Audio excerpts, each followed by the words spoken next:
From the beginning, the divine feminine has always been. She is the great mother, the origin from which all life stems.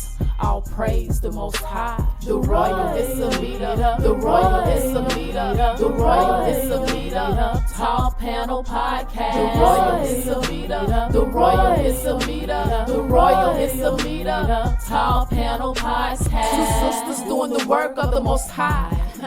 On a mission to be the voices of the unheard. We doing a new thing in the earth, as it was written in Jeremiah 31 and 22. We were called from our mother's wombs. We both just want to say thank you to our higher power. Shalom. We on a mission, setting examples for our people. Pray to God every day. Just want to say thank you to everyone for joining us for another conversation on the Royal Meetup Talk Panel podcast.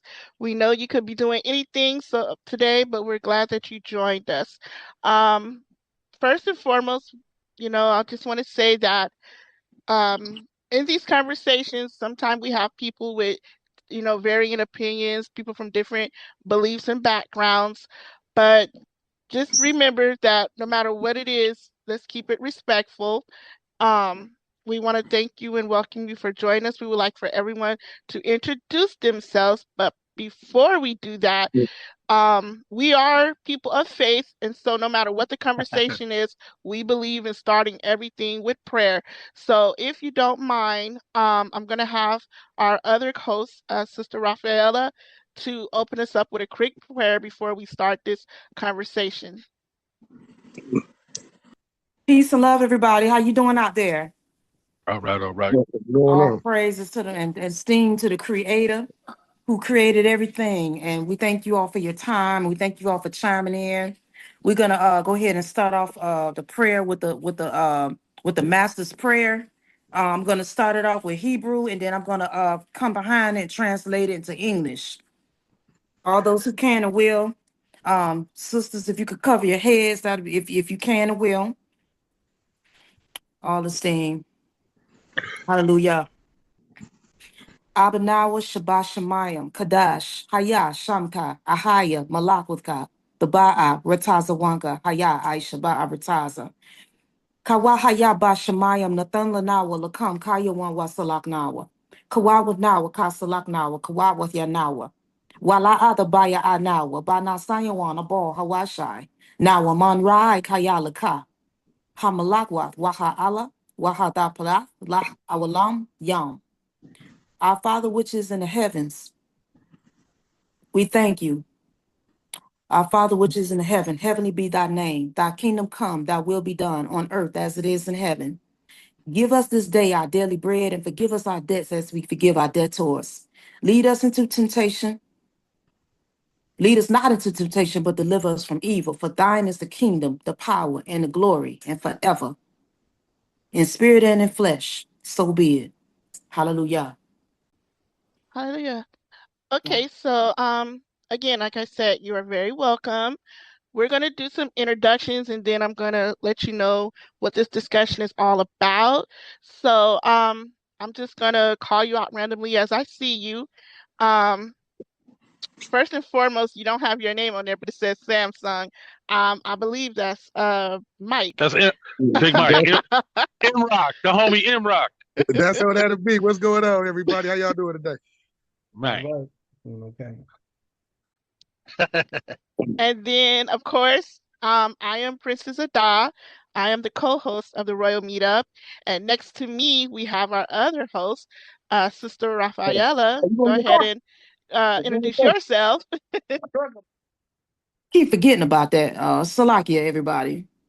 Yeah, so everybody, I'm Rafaela Yashirala, originally from Cleveland, Ohio, born and raised. I live in other various parts of the country. I'm a mom to 3 adult children. I'm a wife.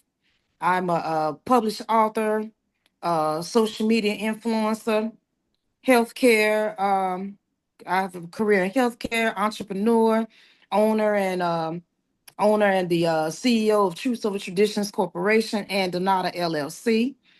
And I'm just your sister and humble. Hallelujah. Yeah. Thank you. Next, we have Zachary Bailey. Hi, how you doing? Shalom. What's going on, sister? Long. Yeah, so I'm I'm actually my sister's all the way down there, Ole.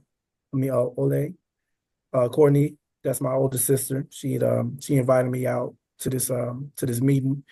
I understand it's gonna be a concept about hip hop. I'm in that space because I'm like an underground hip hop producer and a rapper, and I also work with other artists down there in this space. So I know our perspectives may vary, depending on, opinions and stuff like that. But I do the best I can, if there's a discussion I can be able to, contribute. Um, just try to have open ears, so Okay, thank you so much. so that You're welcome.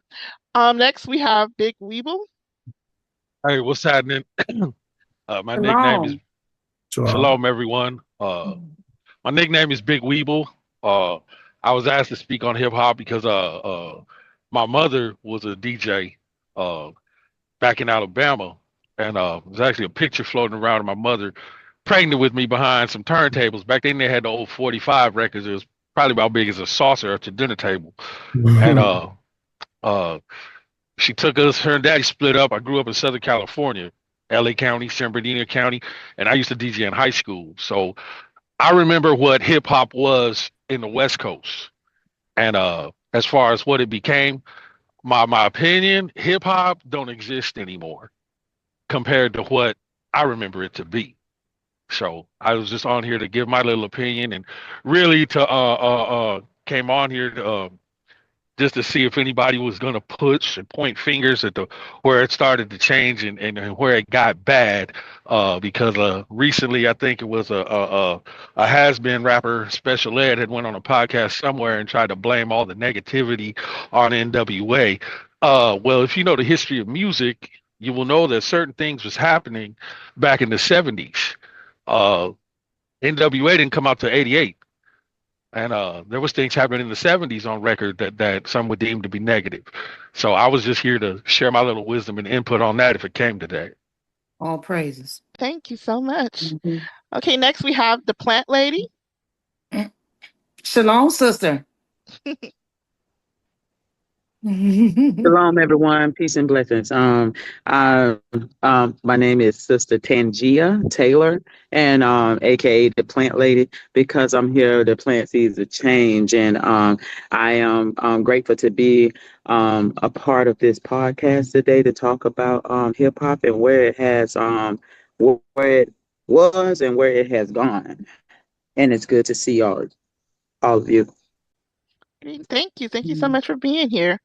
Next we have Sister Ola. Shalom, everybody. Good to see everybody. Shalom, Sister Ola. Good everybody. I'm also glad to see my wonderful younger brother, baby of the family. All right. It's great for them to be here today to talk about hip hop. As most of us on this panel, we grew up with it. That was our beacon of hope. That was our poetry. And going down the line, it got kind of poisoned. That's what, like many things that we do when we desegregate ourselves with other people, they start tampering things they ain't supposed to be tampered with. But I hope and pray that it will become back where it once was. Positive music about our people, about community, the Black family. It would be nice to hear that again. So good to be here. Indeed. Thank you. Welcome. Thank And last but not least, we have David. Shalom, family. Shalom, brother. I am the one and only Raul, R-A-U-O-V, conscious hip hop artist, streaming on all platforms. I started rapping at the age of 48. My motto is never too late. I ain't gonna go too deep on my bars, but they overweight. Yeah. So, going through life and being rejected as a teenager and wasn't allowed to join rap groups and all this stuff, it's easy to give up and quit. So I want to be that example of anything that you set your mind to and you don't quit just because people tell you to quit and situations tells you to quit, but it's something inside of you and you got a higher purpose. You're being used by the Most High. So I want to appreciate my journey. So I'm 53 now, and already UOB Raul been doing pretty good and connecting with people, from the spirit, that spirit inside you that carries this vessel around. You'll be surprised what happens when you yield to it. And I want to thank the Most High, because on this part of my journey, learning the ancient way and my birthright, I just so happen to have Sister Rafala as a personal mentor. So I want to thank the Most High for placing her on my path. So as I learn my birthright and the ancient ways and all that, I just want to be able to create something that will inspire and uplift people no matter what they're going through. So and I like my man that's on here that got the history of rap, and he was talking about that rapper that was bitter. We grew up hearing him, so it's interesting that he has that type of insight. So that just goes to show that the Most High got a hand in what's going on right now in this platform. So I want to thank y'all for fostering that. You know what I'm saying? So and I just learned the difference between rap and hip hop. The Most High has me around some people that are pretty deep in the industry that you wouldn't expect to be around, especially if your talent is just developing. It's a whole lot to being an artist. It's not just as easy as most people think it is. So I'm humble, I'm learning, and I'm just thankful for whatever come my way. I'm thankful for the positive beings that are placed in my life, and even the negative ones, because I'm gonna turn you into a good, fun thing. So yeah, that's me. I'm Raul, man, and I'm it's like you can see 100 conscious rappers. All right now. I'm looking for everybody to join me on that and create their own branch in their own city and make 100 conscious rappers in your city, and we'll really change the construct. Thank y'all for allowing me the time, and I appreciate it. Shalom. Appreciate you. Shalom. So be it and con. You feel me? We just had one more person join. It says Ron. iPhone. Would you like to introduce yourself? I don't know if they can hear me. He's on mute. You on mute, Ron's iPhone. Well, maybe he'll chime in a little later.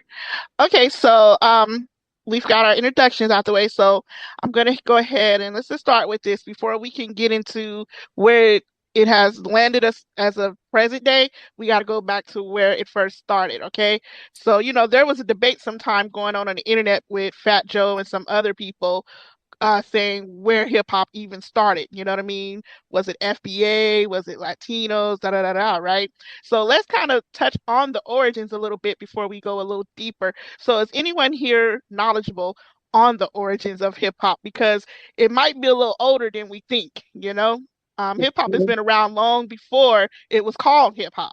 We've been having that rhyme and reason. I mean, I've seen videos from the 30s and beyond where folks was like rapping, but they were talking in rhyme, but to the beat. You know what I mean? So hip hop, before it was hip hop, has really been in our culture a long time. So would anybody here like to speak on the origins of it? Well, you had cats like Eddie Jefferson, the old jazz cat. There's been a few cats that did like what we call as hip hop. That's what they were doing. They were rapping, but I mean, to where it became hip hop, where it became like a street thing, was more like late 60s, early 70s, with cats like the Last Poets and all them. A lot of people don't know about the Last Poets, because Last Poets used to talk about some real revolutionary type stuff. So they kind of got swept under the rug. And they were like way before the Sugar Hill Gang and all that good stuff. Oakland. Yeah, you guys see me? Yeah, we see you, we can Ron. see you. Okay. All right. Yeah, you want to go ahead and introduce yourself real quick? My name is King Bay. I'm an ambassador from Minneapolis, Minnesota. Welcome. How you doing? All right. All right. All praises. Thanks for having me. I have a question. Who all on here are rappers? I used to. Well, I used to be one, but I guess you can still call me a rapper. Okay. Well, I know David is a rapper, and Leroy is a rapper. Actually, me and Big Weevil used to turn parties out once upon a time. Yeah, back in Cali. Yeah, back in Back in the day, we'd turn the party out. 89 to 92. I had my Technique 1200s, a coffin. I had about 18, 19 crates of records. You know what I'm saying? But to answer that first question, we got to differentiate between hip hop and rap. They are two different things, especially nowadays. Well, You break know, down the for science for us. in my opinion, okay, the if you were to say hip hop was a culture, part of that culture would be rap. Okay, and when you look at rap, when you look at, let's say, the Sugar Hill Gang, the hip hop, a hibbit to the hibbit, that was different than broken glass everywhere. People pissing on the stage like it just don't care. You know what I'm saying? That was what some people call gangster rap. To me, that was reality rap. You know what I'm Exactly. saying? Because some of the things that these people rapped about, some of us lived, and some of us is still here on this side of the walls to talk about it. You know what I'm saying? True that. You know for fact, Mike. You know what I'm saying? Some of the homies that we grew up with is dead. Some of them is doing triple life, and Someone some of like them is what happened. there, and some of them there because they was trying to act out what they heard. So you know what I'm saying?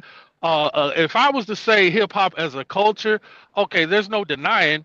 You know, uh, we didn't know about Adidas's with no laces until we heard Rock Box or King of Rock. You know, Yeah, yeah. of course, on the West Coast anyway. Y'all might have been doing that on the East Coast, but by the time it got to us and we had a voice and we got to be being heard. I mean, don't get it wrong. We had pioneers too.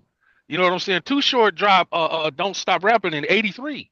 Long before Two Live Crew or anybody else was doing that. You know what I'm Yeah. saying? So you got to look and as far as, let's say, hip hop on the West Coast, what it was to us, it pretty much was a boom box, some cardboard box flattened out on the concrete, or if you was lucky, somebody had some linoleum that y'all could really get your backspin on. You know what I'm saying? Back in the days, but that's what I remember hip hop to be. Maybe tagging on the wall. I mean, we used to see Chaka on bridges and on the wall. You know what I'm saying? And I remember you would see, you know, it was Chuck D and all them. You know that was a hip hop thing to us. You know what I'm saying? And our style of rap was a part of hip hop as well for us. You know, some people try to say that, you know, that ain't hip hop. Well, you know, like I said, if hip hop is a culture, rap is a part of it, but that's a different part of it. You dig what I'm saying? You know But what I'm saying? it might have started before that though, because you know we're American Indians, so even in how they praised and danced with the hey all the cadences, it might Oh, not well, be a yeah. rhapsody word where we're using exact English because English is our slave masters Well, I language. hear you. If we So talk about the first time I music, actually saw yeah. rap though, the first time I actually saw it and I knew what it was in a kung fu movie where Yeah. they were doing puppets for the kids, and the dude that was the orchestrator of the act of the theater, he was actually rapping in a certain cadence with the Asian music. So rap has been around since we've been here. Yeah, We rap. There was rap communicate before there through was hip raps. hop. Well, Yeah, there was I'm rapping with Right. in you. Africa. I mean, You know what? Yeah, right. yeah. You know what? It So was it goes actually back. a group back in the 40s of four men that was the first official rappers, and I can't remember their name. Do anybody in here can recall who their names are? That's for my time, 40. sister. Yeah, in the 60s. Yeah, Like the they was doo considered the wopper. first rappers. And I tell you, I cannot, I have to do some research real quick and see if I could dig them up while y'all talking about this. Well, I was just saying, if we were to define hip hop, rap is a part of it. Hip hop as a whole, I don't necessarily know where it started, but I know when hip hop as a whole, you know, came our way. You know what I'm saying, on the But West we Coast. gotta The understand argument that is we that hip didn't. hop started in the East Coast, like It I did. think Bronx or It Brooklyn, did. the It did culture of start in hip the East hop. Coast. It There's did. no argument. It did start there. Yeah, the Mecca is the East Coast, but we Yeah. didn't name it. We didn't name hip hop. Journalist who was The trying to industry figure named out it hip hop. They what it called it was hip hop. called was the one who coined the phrase hip hop, just like jazz and rock and roll. We never named our talents. It was I somebody found who it. tried to monetize it, was the The one who put the Jubilaires. labels on it. Hey, children, stop still and listen to me. God walked down to the briny sea. He declared the aim of the son of man, and then he decided to destroy the land. He spoke to Noah. Noah stopped. He said, Noah, I want you to build me an ark. I want you to build it 3 cubits long. I want you to build it big and strong. See what I'm saying? Found it. Yeah, we don't really own rap or hip hop because we're talking in a native tongue. So whoever's tongue, the English people own hip hop because we're speaking in English. They own it. The Jewish people who cultivate and monetize the word hip hop, they Well, see, own remember it. in the early We're 80s, just doing it. We're just in the early 80s, it was exercising called rap music. our Yeah, I knew Yeah, it to be rap before hip In the hop. yeah. early 80s, it was That's called because rap music. we When it was first, from the rap West Coast. yeah, In it the was West called rap Coast, music. that's what we called it. We Yeah, never really called it hip hop on the hip West hop. Coast. Yeah, it Yeah, it's was we called never rap rap called music. it hip hop. And quite frankly, and let me just put this out there. Like I said, I came on here with a little a mind state because I'm not a social media person, but I did hear about what that dude said, and I'm gonna tell you right now, as far as the first person to call our sisters the B word that I remember, that happened in '72. There was a movie that came out in '72. Uh, Superfly. Curtis Yeah. Mayfield did a song called "I'm Your Pusher Man." I'm your mama. I'm your daddy. I'm your in the alley. And I think it was the second verse. It was in 1972. This movie, and this wasn't the case of just an independent thing that didn't go further than the city or the hood or whatever. This was a movie, Superfly. And this movie was coast to coast, and the soundtrack was coast to coast, and the artist was Curtis Mayfield. The song was "I'm Your Pusher Man," and I believe it was in the second verse. Uh, on he the said train. baddest B This words is in the Andy's bed. band. Yep. Yeah, he was talking about our sisters, and then so that's where that started. You can't blame that on rap because it was already happening. You can't blame certain things on West Coast rap because it was already happening. People say the Two Live Crew was just explicit. Well, you got to think. What year did Rap Dirty come out by Blowfly? Some of y'all know who Blowfly is, Clarence Reed. That came out in 1980, long before Too Short even brought out 83. And people say the West Coast, they did the negative thing. Well, hold on. Criminal Minded, KRS-One, Boogie Down Productions. Criminal Minded came out in 80, what? Yeah, Three, he four? talking mad about drugs and killing and all that Yeah, they was in a talking about criminal. that. Yeah, and NWA didn't come out until 88, 5 years later. So, Yeah. something happened How about in hip hop that made Scooby it a Doo? finger pointing thing, and there was a division thing that happened, and then we went from us. I just want to say this: we went from khakis and t-shirts to skinny jeans and pill popping.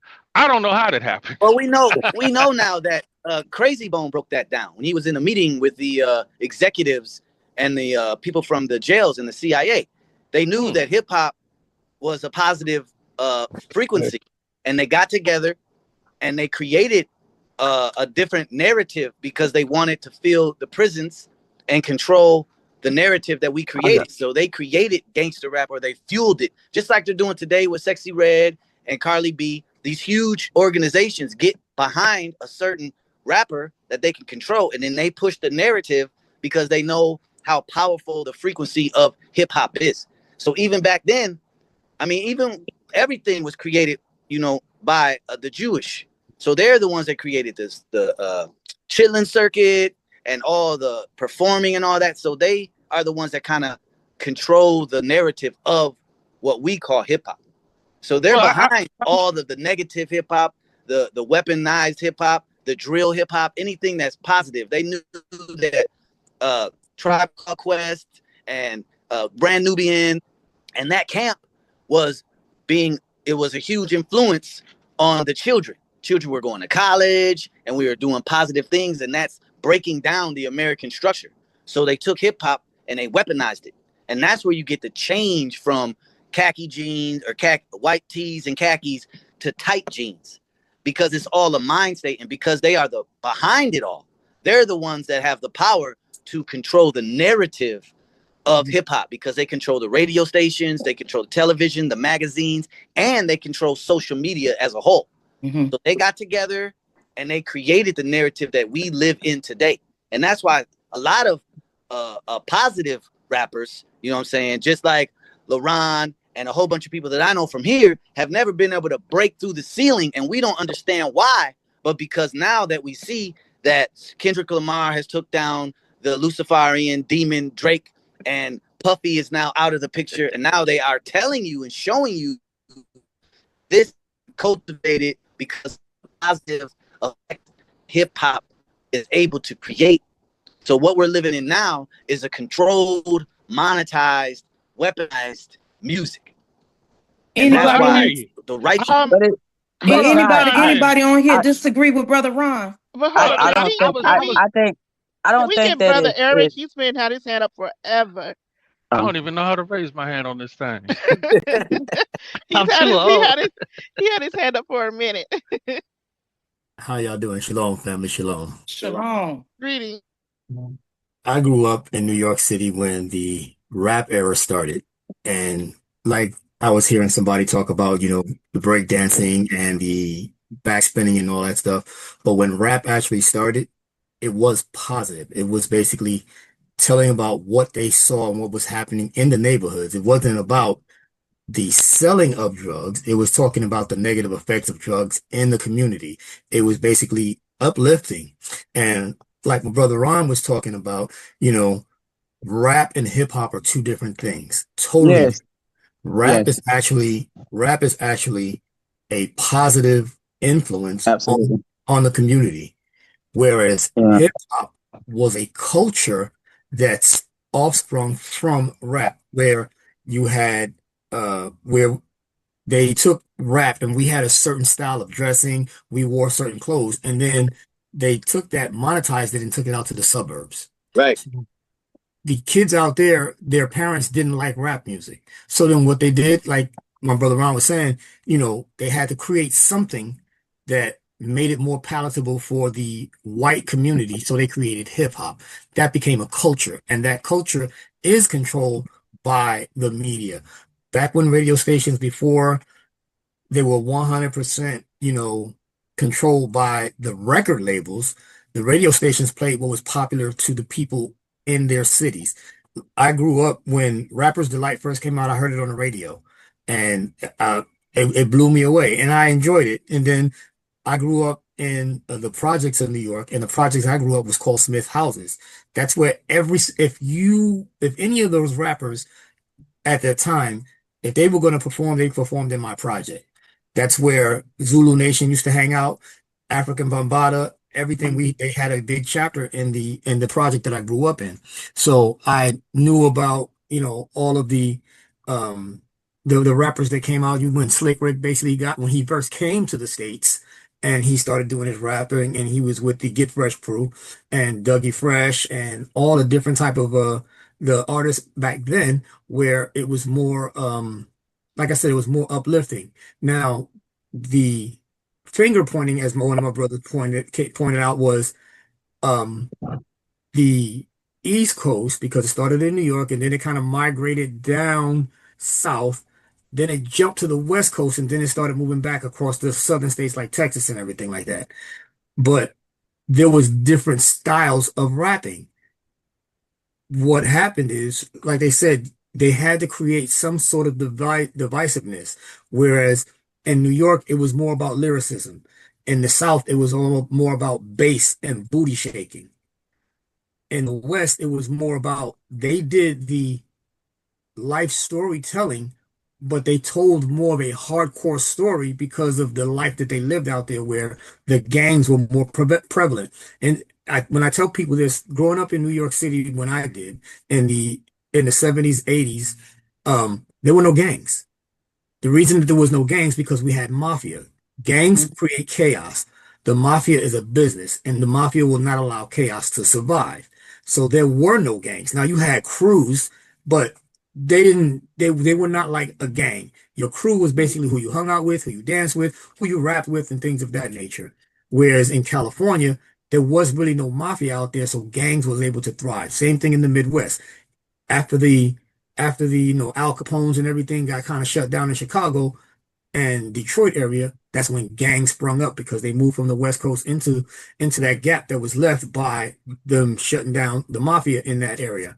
So I've seen the transformation of what I know as rap music being a positive to a culture called hip hop, which is a perversion of what it originally started out with. I currently don't listen to secular radio at all. It's garbage, it's trash. I don't like it.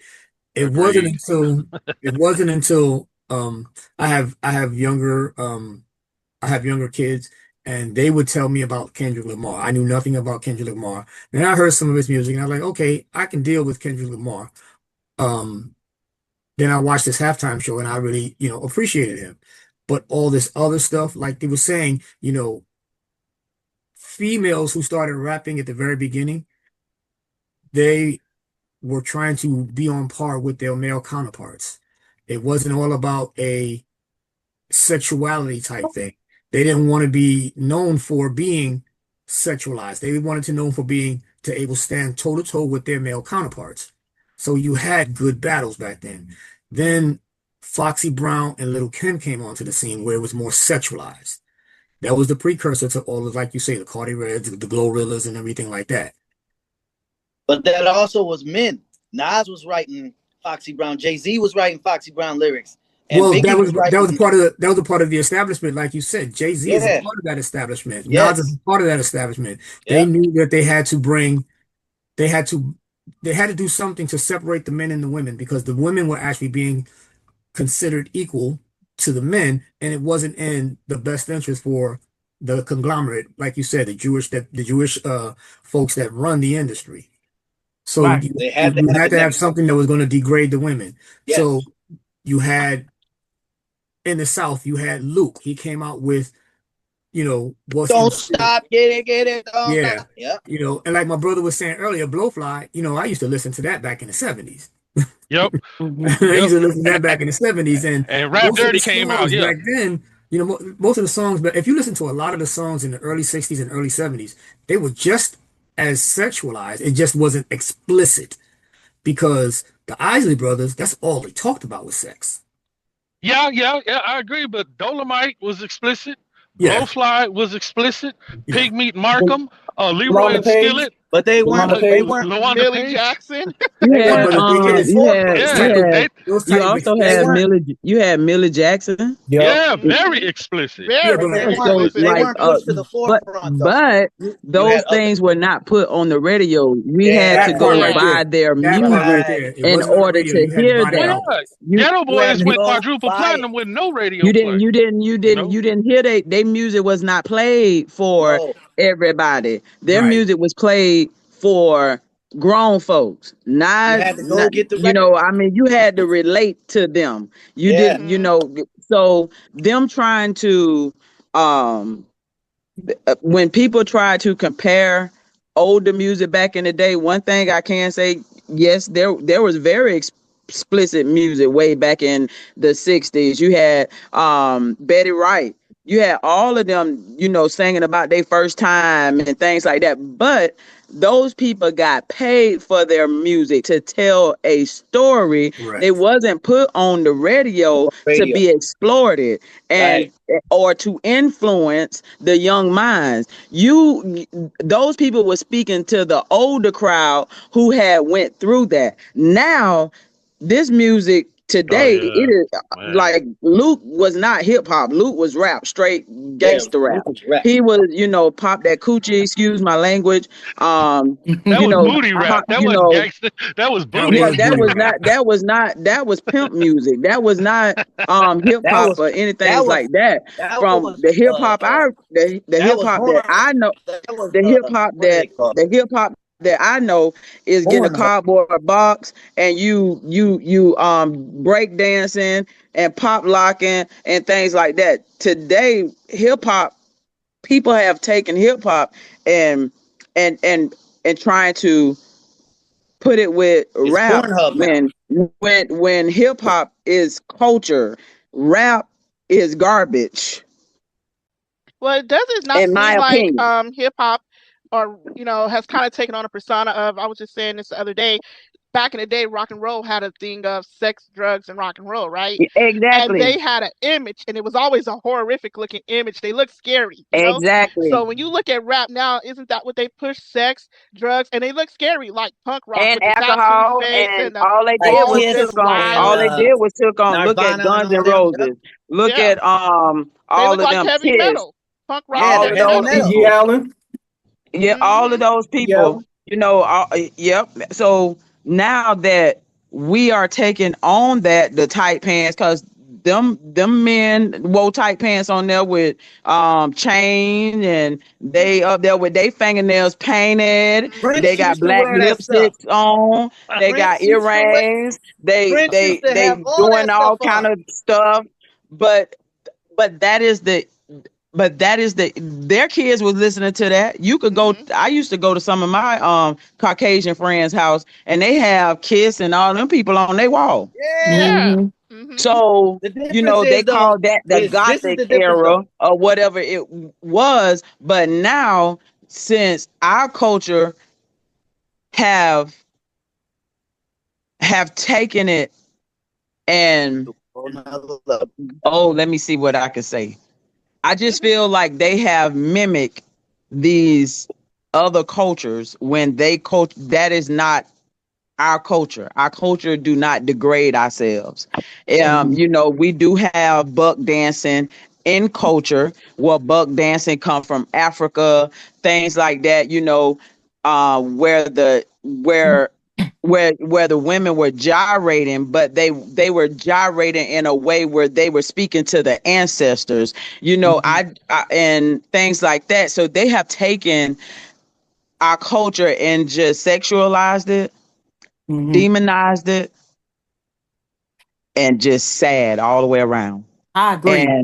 And it's you listen to these girls now, Millie Jackson and all of them, yeah, they was explicit. But these girls today who are singing about how to catch a disease and Oh my and and and, and all of that stuff there, what are you teaching our young ladies? This is Nothing, right. okay because to they lay don't want to down. teach you nothing. They don't It's want to teach okay. you nothing. That's the point. Exactly. It's okay to lay down with somebody and not wear protection.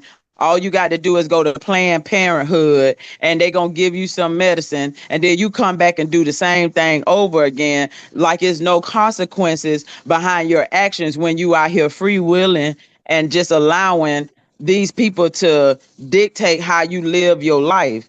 And now But that's that's why the you narrative have. though. Yeah, That's the and William that's why you Lynch. have us Mm-hmm. as black women, because those are not women, those are females. Mm-hmm. So when you have black women that are out here carrying themselves at in a decent way, because don't get me wrong, I done been in the club shaking it and whatever, but at the same time, you don't see me shaking it for the camera.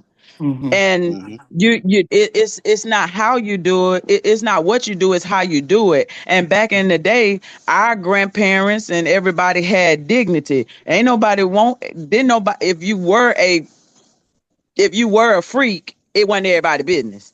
Right. That's You true. were a freak behind closed doors. I You have a wasn't a But you Lady in the know freak. question. what street. though? Denise LaSalle, lady in the street. It's a You freaking Yeah, notice freak. that you that you change wasn't a came freak. around in the You late. wasn't a freak for everybody to see you. You was a Yeah. freak behind closed doors and for your man and for your man only, not for the world. Right. But you notice around the late 90s because, I remember the female MCs. Yo Yo was one of my favorites, Salt and Pepper, you know what I mean? Queen Mm-hmm. Latifah, Moni Love, MC Light. Mm-hmm. And none of them was representing that way, right? But Nope. somewhere around the Foxy Brown, Little Kim, the late Bring 90s or up. whatever, the horror music came out. I The have That a was horror after music. question. the. I That have was But a, after I the now, have a Me. question. now that all of this stuff has came to surface, now you know why these young girls were so flaming, Right. because of the things that they were doing. So they only thing they was rapping about the situations that they were in, because at 14 and 15, 16, 17 years old, wasn't nobody thinking about the things that they was talking about. Now that's Mm-hmm. because they had been exposed to that arena, and now it makes sense why they were so sexualized, why what look him favorite word, she used to get yay, and she Hmm. throw lips to it because that's Mm-hmm. what she was exposed to. So and they write in the lyrics, so they Writing only the writing lyrics. about what they were doing at the time, because these males, not men, but these supposed to be mentors, were exploiting them. So when the exploitation happened, all we thinking, hey, like the music done changed and they Mm-hmm. teaching us how to do the thing. But now you look at it, and those girls and boys were actually being sexualized and assaulted, and now they was putting out there for the world to know, hey, this what go on in the rap world. I have a And they needed to question. do I have a that. Sister question, y'all. Rafaela, Do before you ask y'all that, feel that some of these people that we're talking about are industry plants to Yes, mentally sabotage our people through music? I think they they just all are. they just I don't want to say that they industry plan. Evil people is gonna be evil people. So it's gonna be we gonna have evil people walk among us. So they know who to go get. They know who to recruit. They know that, hey, put this out. Okay, And if you allow your child or if you allow yourself to even listen to this kind of music, that's what you're gonna start. You're gonna start mimicking, cause you Mhm. do. Cause when you got ready to go, when before we became the Halo, um, we used to dress a certain kind of way because that's what we saw, and we knew that was going to gain the attention that we wanted, or maybe we was Mhm. looking for. But you wore your short skirts, or you wore your Daisy Dukes with your heels on, or with your sneakers on. You wore your big earrings. You wore your tank tops with your belly showing. But I bet you didn't do that coming out the house. You had to Oh no. change. You had to change out the door, Right. because but back then your we your had a mom mother and and a daddy was father. gonna say, where you where you We had going? a family system back then though. We had a mother Exactly. and a father in the home. You're talking about the 70s before feminist and before welfare and all that. They broke down all of these systems. They attacked us from every angle. So they attacked the family, and then they monetized the porno side of it because they knew that's how The they biggest could make the money.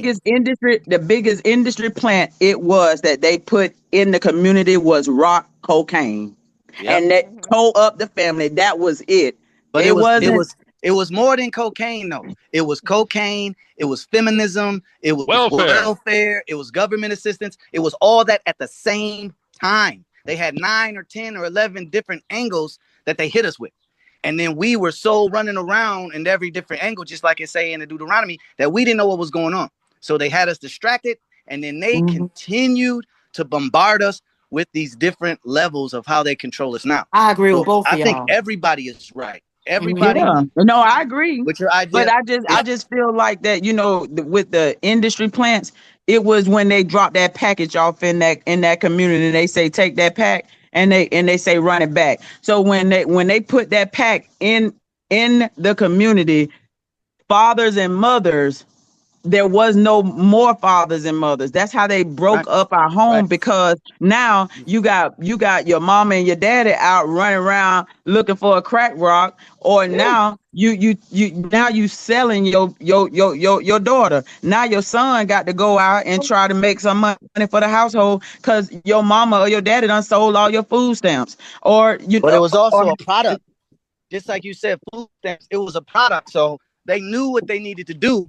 You could put crack in exactly, the hood, but they needed a commercial for you to get into crack. And that's what rap was. Rap was like the exactly. McDonald's commercial. So you go buy a Big Mac. So they got all these people and was like, yeah, let's make negativity the thing to be. So now all the rappers are rapping about dope and money. And then somebody like me is like, okay, I'm listening to all these different rappers. And I'm like, well, shoot, I need to get a pack then. I need to sell You some weed. ain't I you need ain't to learn and how to do it. you ain't And even in the lying. songs, they were teaching you take the baking soda, put it on the Pyrex. They're teaching you how to Hey, cook the what you got? dope. Hey, it's all in the wrist, right? It's right.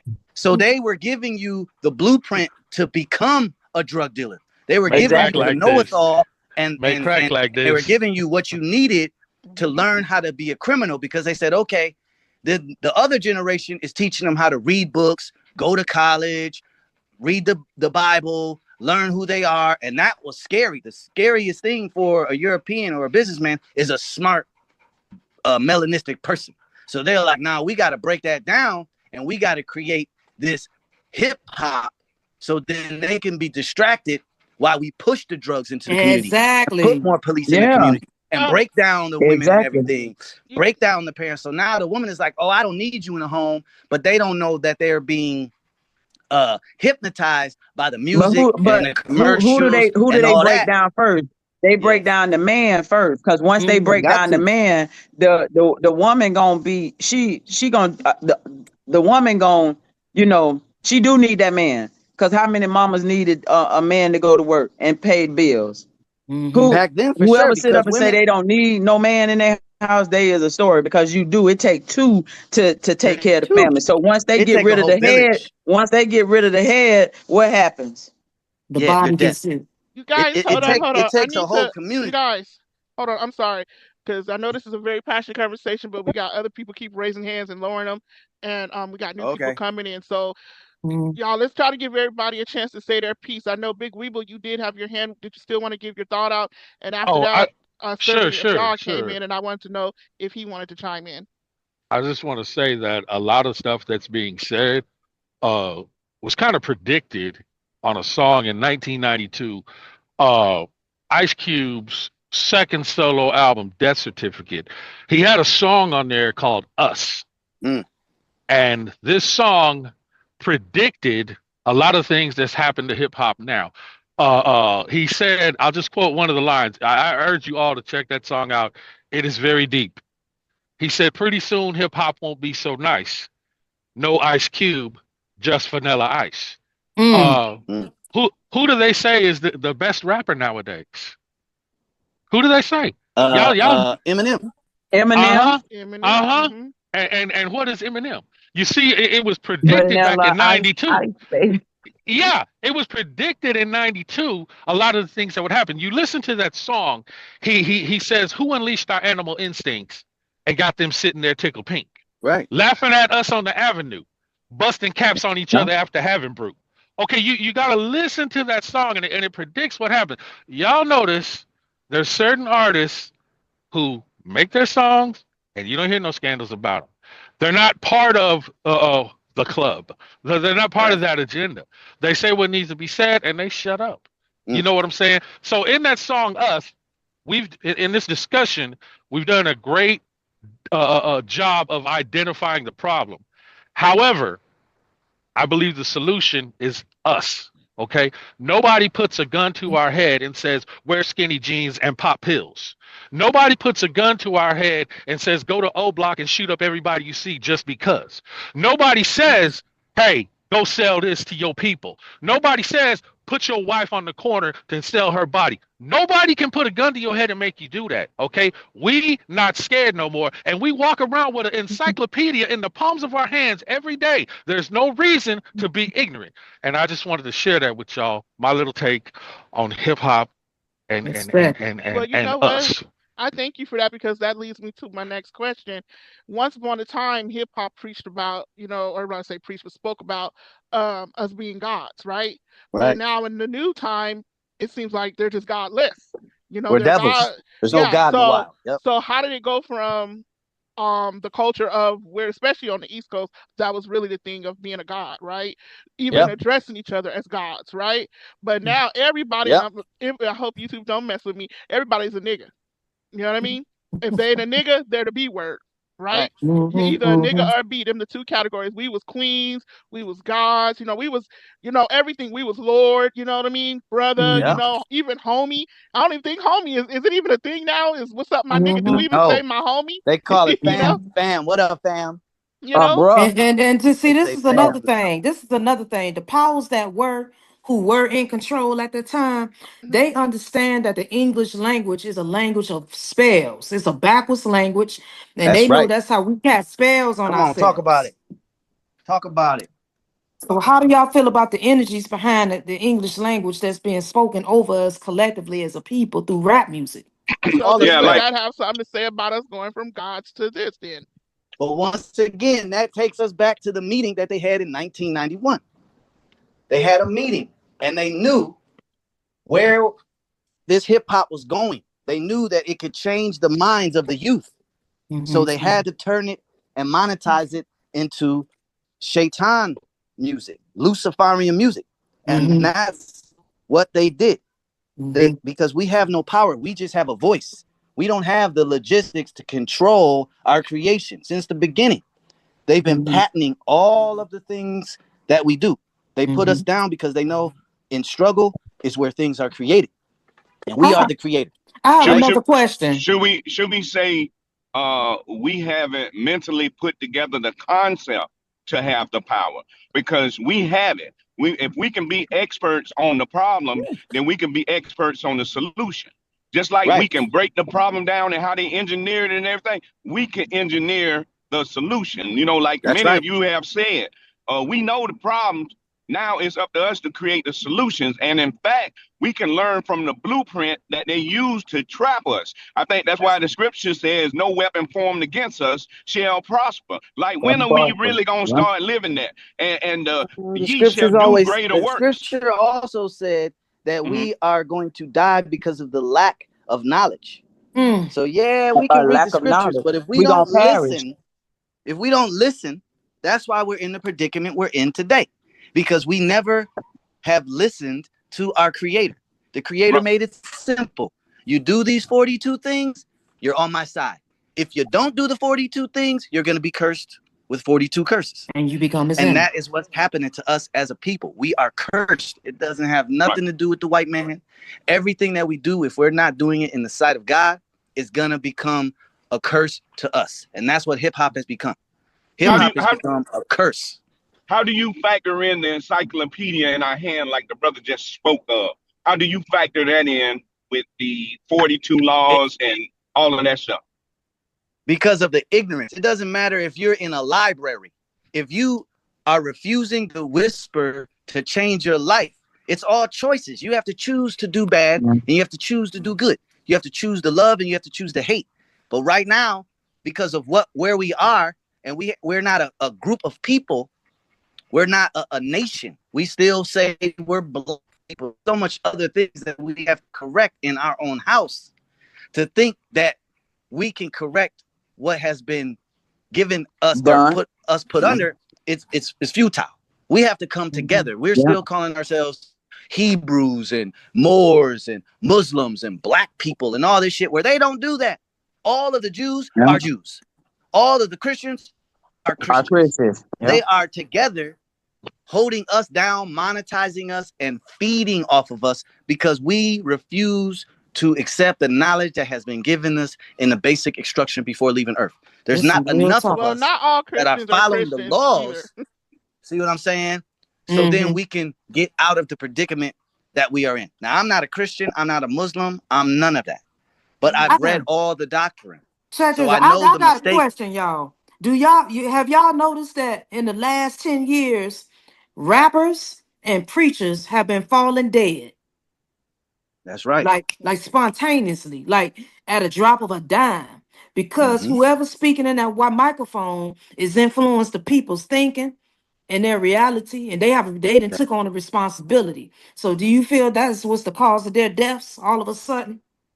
I think that Any they're paying. positivity is I gonna. think they're paying. I think they're paying the price for things that they have done. So the things that they have done now, the creator has come to collect. So he's collecting on. He don't let you have the fame, the fortune, and all of that. But you have led our people astray. That's right. You have Astray. been given a gift. You have been given a gift to speak to millions of people, to set them free, to give And them for wisdom and centuries of time. knowledge. For centuries. And now he has come to collect. So he's coming to collect, and we don't know the time nor the day. So when you see these people just dropping like hotcakes, dropping like flies, it's something that they have done. Judgment. It's the And now, crossroads effect. You yes, know about so the they crossroads, have right? so now he come to collect on his own Come to collect. yeah, that's it. He coming to collect.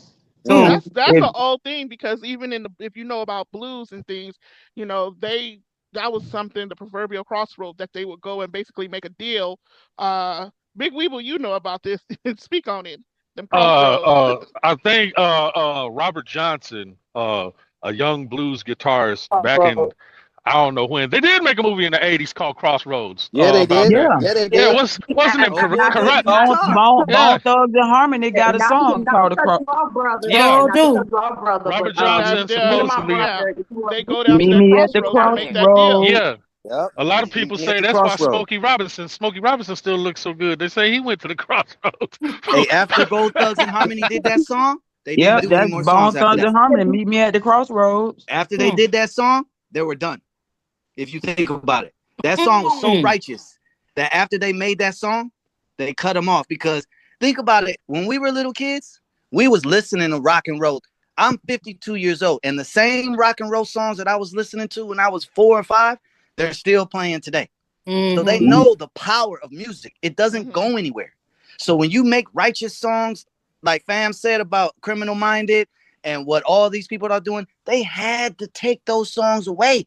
Because in time, we're going to raise our frequency as melanistic people. And when we get to that point, we're going to be able to go back to these songs and play the songs and get the downloads and be righteous. And that is the greatest fear, for You us said to become righteousness. righteous. Let me ask you about that then, because when we talk about hip hop or rap or this culture, whether you were with the conscious side of spirituality or the biblical side of spirituality, it seems like neither one of those have any place in this new hip hop, where No, there's no conscious or biblical spirituality. So what has it done to our spirits? It's killed the spirits of people. I mean, people still it's get on William stage Lynch and rap. say they That's say what it they is. God, but what God are they even talking about when they say that now? They're talking about the God that they trust. They believe in Shaitan. They believe that their God is called the devil. So the Jewish people who are in control of everything, their belief system is that Satan is their God. So Totally they're and then you, pushing, and then you have this generation who is lack of spirituality and right culture. and that's They why don't they took the have father out of they the they home. don't They have took the mother no out of them. these people do not have no culture sense at No, all. So Because the they things only that have an occult. Rap that's is it. now an occult. It's not That's it. culture. It's It's so a not when, it's an culture. occult. right. So when you And people mixing hip hop and rap, it's just rap. It's no hip hop. I Mm-mm. when agree with you, y'all It's when sister. y'all look at Luciferian the music. I agree with you. when y'all look at the work of Young Dolph and say Nipsey Hussle, Yeah. and I know the scriptures say you can't be lukewarm, you can't be on both sides of the fence, but when you look at the impact of what they was able to do for the people, Yeah. and I think y'all would consider them rappers. I don't think y'all would consider them hip hop artists. That's why I wish Bay would have went deeper on why he's an artist and not a rapper. But Okay. how do you speak to the impact and the influence and how they use their tool for good for the good of the people? So in other words, it looked like they made themselves a living sacrifice. Yes. That's what it looks like to me. Yes. But So can you speak on that? it's just like I went to church today. You know how Mm-hmm. you go to some of these churches and they have nothing but a bunch of elders in there, and then when you have and the young people cannot relate to churches where it's a bunch of elders. Mm. But when you have a young pastor or a preacher that's up there can speak their language Mm-hmm. and can relate, like Nipsey Hussle and Kendrick Lamar and things like that, they can relate to the younger culture Yeah. because they are part of that culture, and they're trying to spit wisdom into that culture because they know that they are spiritually depleted. They know that they're culturally depleted. So Right. they're trying you got to get down on their level. Now, none of us can get on their level because we're not on that level. We're We're on a not on that higher frequency. level than Yeah. what they are. But don't get it twisted. We can go to that level, but we Right. have Right. evolved from that. So you do have your soldiers that's Mm-hmm. out there that can do that work, and that's what they are ordained to do. Right. Is we shouldn't look bad at them, but at least someone, just like you got the old man that pulled a young buck to the side and he spitting wisdom to him, but he may not be saying it in a godly way, but Mm-hmm. he's saying it in a way that this young buck can understand and take Right. heed in what he's saying. Because Like you said, he's sometimes going to it's his level. exactly because we have to come back to their level. We Right. we as elders get a little too high. We do, Yep. and we speak in all this terms and quoting Bible scriptures and doing all of these things, and don't forget where we come from, because Right. before we got to where we at, trust and believe we went through something, and they need to see that part of it. Not that we're all so righteous now. We need to Right. show the unrighteous side to pull them into the righteous. Now, look where I came from. Yeah, I used to smoke. Yeah, I used to be out here. Yeah, I used to do this. Yeah, I used to do that. But look at me now. They don't want to see Look the at me high now. and mighty and the sedity and this and that. Oh, and all of that. They don't need to see that. They need to see the real. And that They is need to what see the we Malcolm Little. as yes, that's as leaders, we need to be able to share the real, not just the surface that where we at now. And Right. that's why we What can't touch our younger crowd as elders, because we need to humble down to them and be honest with them and show them like, hey, I've been there, done that. And Mhm. then look, if you take these steps, you'll be able to do that.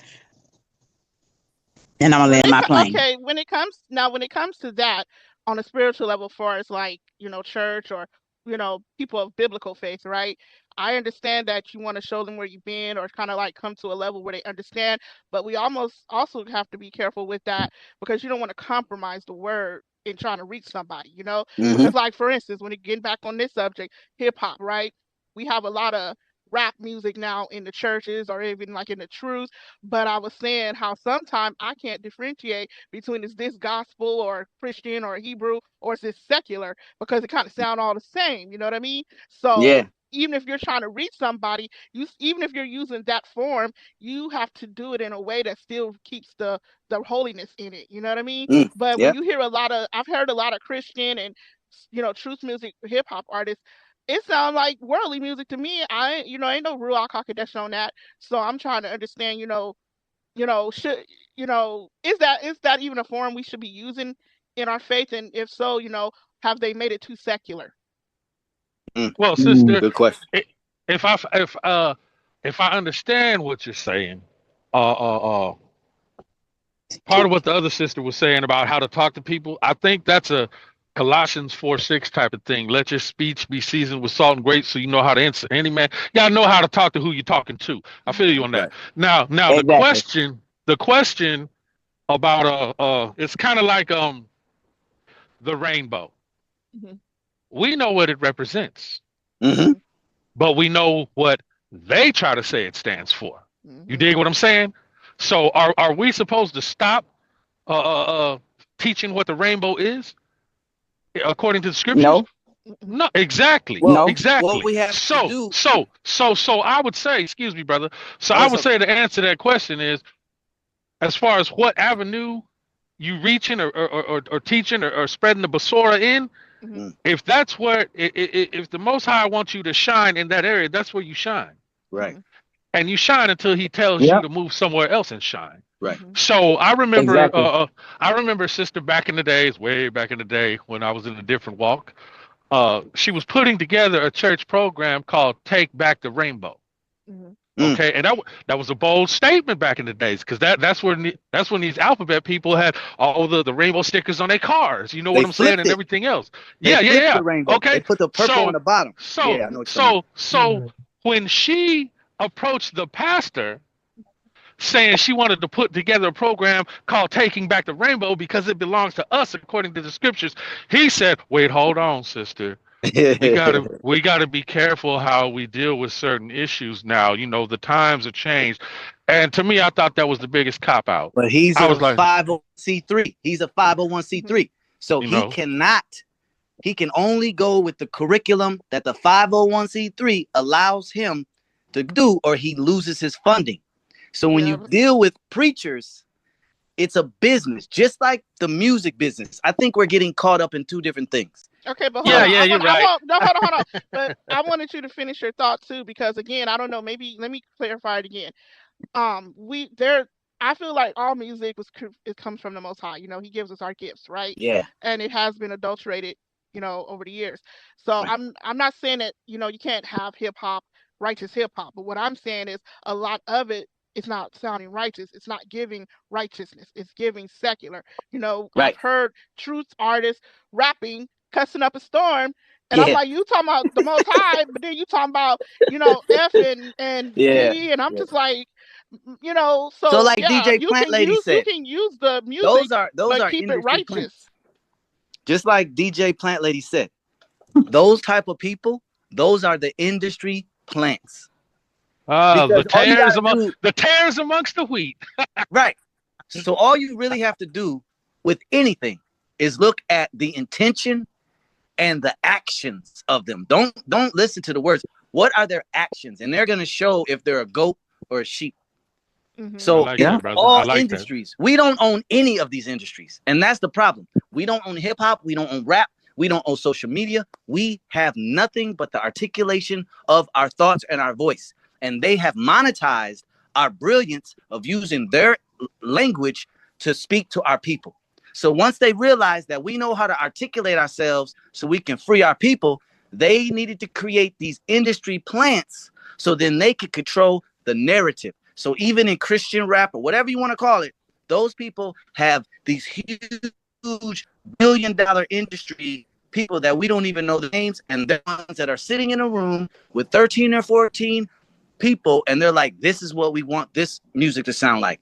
They're suggesting, hey, do you want to make more money? Well, if you say this in your rhyme, we're going to give you more royalties. Just like what Meek Mill said that. He was like, if I try to do a positive song, they don't pay me as much. But if I do a negative song, they give me signing bonuses. They give me tickets to the games. Controversy So sells. these are just Yeah. lost children.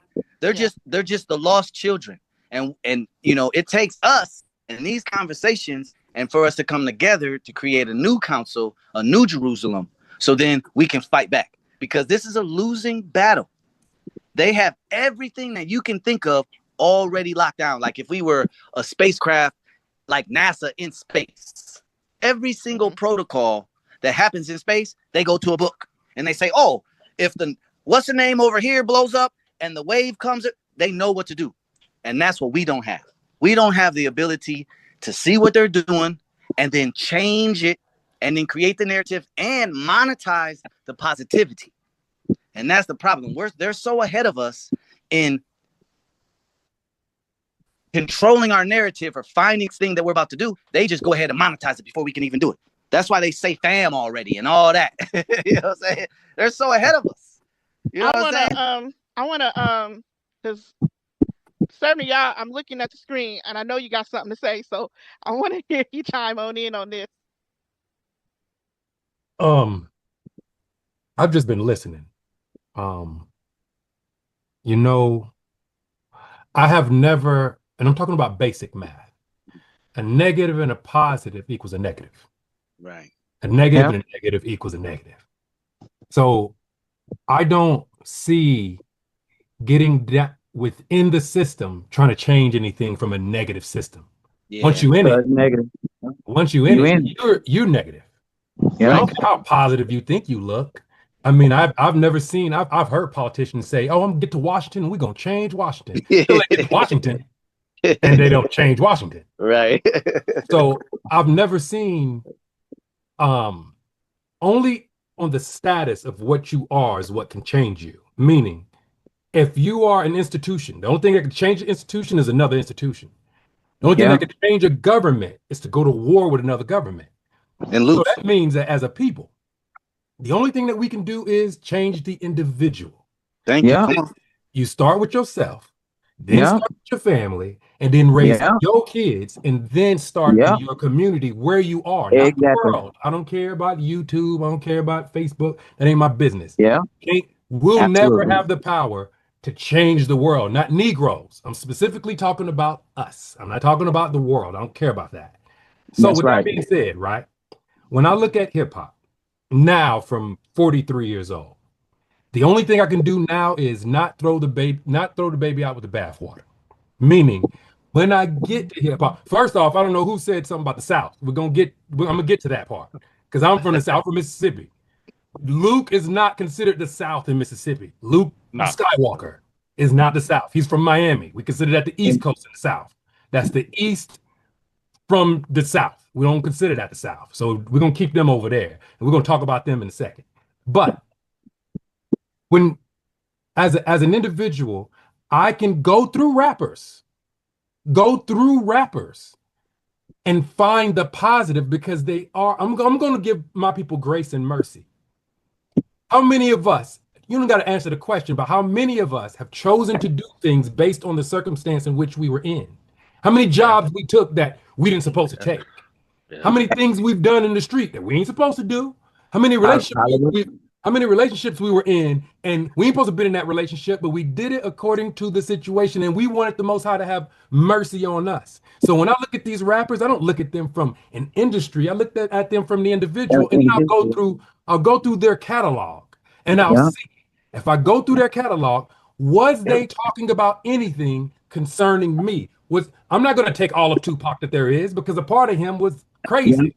But then there was another part that related to me all the way in Mississippi as a Negro male who told me to keep my head up.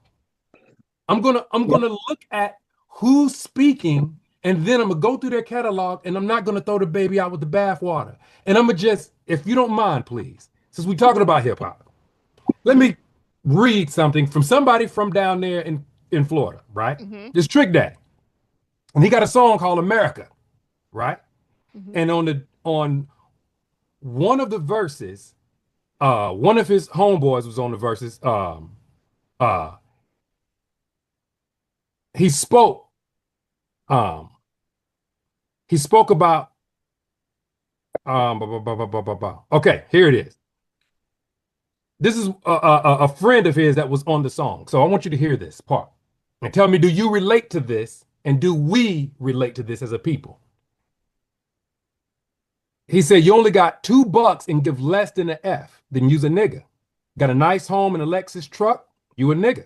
World champions and you MVP, you a nigga. 4 degrees and a PhD, still a nigga. To use your platinum card, you need 4 IDs, then you a nigga. If your skin is brown just like me, then you a nigga. Got a promotion and a fat A raise, you a nigga. You from the islands and your people wasn't slaves, still a nigga. No matter how much your A get paid, you a nigga. Shot by a cop at a traffic stop, cause you a nigga.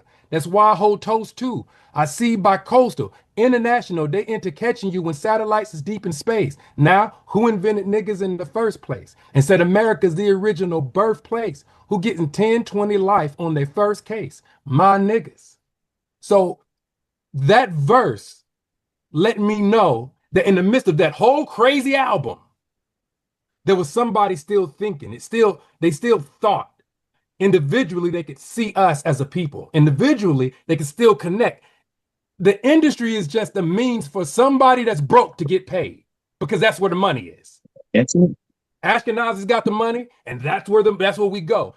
Are people willing to sell out? Yeah, but I'm not going to look at the sisters today that's talking about selling their vaginas and catching diseases because I'm going to look at Luke Skywalker who was talking about that, and he was getting paid off of it.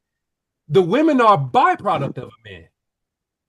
The women are the byproduct. In any nation, men lead. Once the head go bad, the body follow with it. So when I look at the women today, I'm not going to throw them all into the gutter. They're a byproduct of something wicked, and it's the sick head, which is us. Because the industry didn't seek out righteous men to go into the industry and start singing and start rapping. And I don't got to stop at hip hop. I can go to the blues. I can go into R. Kelly. I can go into any part of R&B. It was sexualized. We talked about it. We whored out our women. Ain't that a scripture that tell us not to whore out the daughters of Israel? But yet we did. And then now that they're walking in that, we want to then turn around and say, y'all wicked. No, we were wrong first. But how do I get it right? Me. I'm going to marry one of our sisters and not whore her out. I'm going to teach my daughter not to be a whore as the individual. And then as she go out, she then marry a man of character and have more children. And as righteous people have more children and continue to be righteous, righteousness can then dwell in the earth. But until then, the reason the wicked is going to always be looked at first is because of our psyche as a people. Every time there's drama, wickedness, wrong, we see that more than we see the right. I haven't heard, why don't we see the right more? I'm talking about on the individual level. Forget the industry. Forget what they put in our face. That's just the mirage. That's just the magic trick. That's just put in our face so we can not pay attention to our own neighborhoods. How many great men are in your own neighborhoods? How many great children are in your own neighborhoods? Yeah. How many great rappers do you know that not in the industry, but just spit on the block, then came and hit a rhyme inside your house and you knew they was positive? The reason we don't speak about them because they don't get the money. We speak on those who get the money is because we're addicted to trauma and drama more than anything else. And that's not a shot against us or any individual on here, but it is a shot against us as a people. Right. Because we make the ignorant get higher than what they should be. We make the unrighteous get higher than what we should be because we praise them, we look at them, we give them too much attention.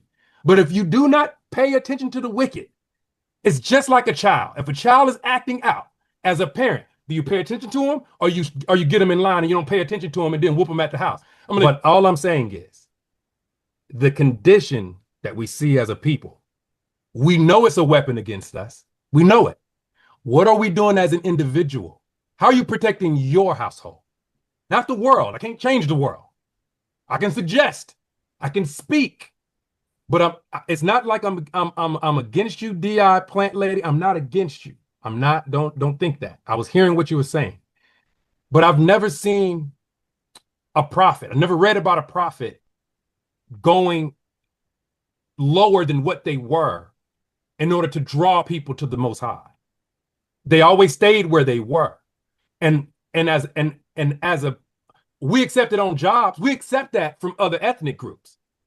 We accept the manager don't get out there and be a cashier most of the time. He stay up there to be a manager, and we try to go to be that person that's sitting in the office. But only us as a people do we do the opposite. Brother Ron, you said that was part of the curse. It said children was going to lead us as a people. What is rap? Or that's not the youth leading us as elders? At 43, what the hell am I listening to rap for? Especially commercial rap. I'm 43. I'm a husband. I have children. What am I listening to somebody call something Uzi Vert for?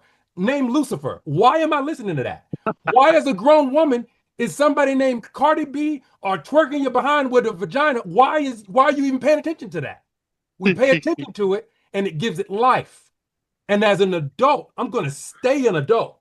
My children are going to come to where I am. And I'm going to go into the earth, but I am not going to ever get down on their level to do nothing. No, what I was saying, what I was saying, brother, was he was saying how to communicate with them. I think that's what she was communicate, because it's like, we as elders, we do need to listen to the young because they could give us wisdom as well as we could give them wisdom. Because in order to know what is going on in that particular world, we have to listen to them and not necessarily getting on their level, just having an understanding and understanding of these word plays that they got going on. Because you have where these children, they may say something and we looking like we don't know what that means, but we need to, as elders, as the world get wiser, they also get wickeder. So as these kids come up, you do have to sit back and listen to them. That's how you learn who they are as an individual. In order for us to go out into our communities and in order for us to go out in our communities and lift these children up. When I say I would never stoop to nobody's level, but I'm saying, like, far as getting on their level, as far as when we throwing out these big words that they may not understand,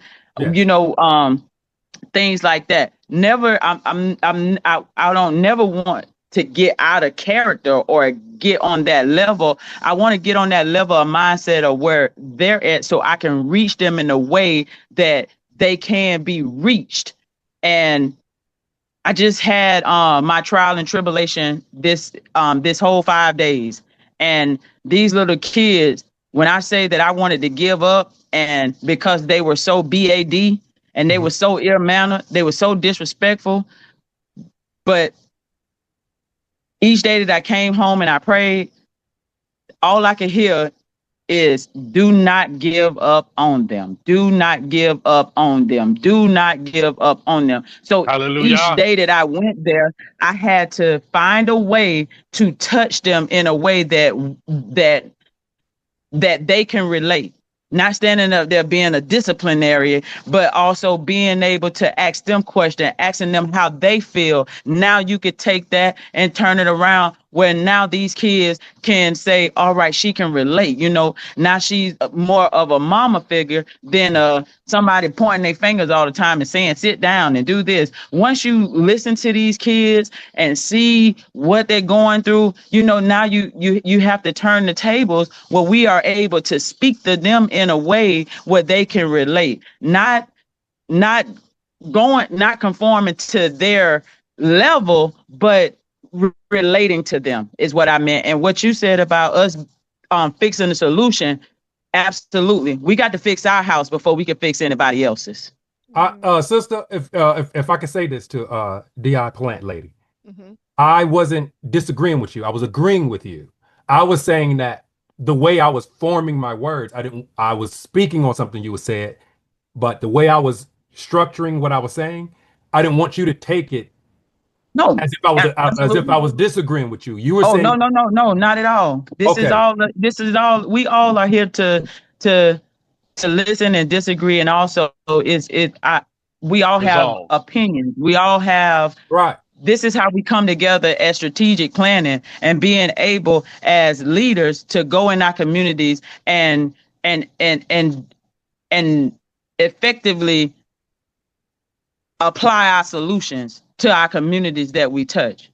Right I was just clarifying, you Yeah. know, up Mm-hmm. and so that we are aligned with each other on what you're saying, and Yeah. I'm aligned with you. I don't take it offensive at all. Right. That we all have to be able to, because coming from a man of God, you know, that those are the things that we need. We need more men such as you all that's on these platforms to speak up in these neighborhoods. People need to hear that. People, you know, we're wondering how, you know, you have these politicians. Oh, y'all community leaders need to get in your communities, and they the ones that's causing the problems, but they the ones want us to come up with all the solutions. But Right. before we can fix our community or fix the world, we got to fix our own household. And That's once right. we fix Bingo. our household, then we able to step out on our block, next door to next door, across the street, and fix the kids. But other than that, we gonna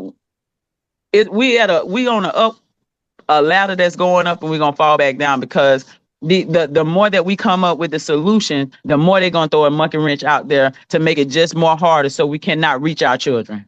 Right on. I agree.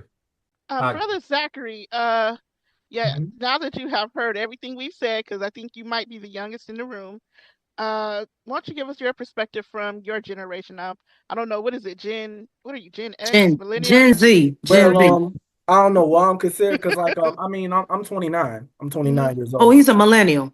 Okay. So, what I would say, too, like to piggyback off what certain of y'all said, one thing that he's mentioned was attention. Attention is the new currency. Attention is seen like it's much more profitable than more profit.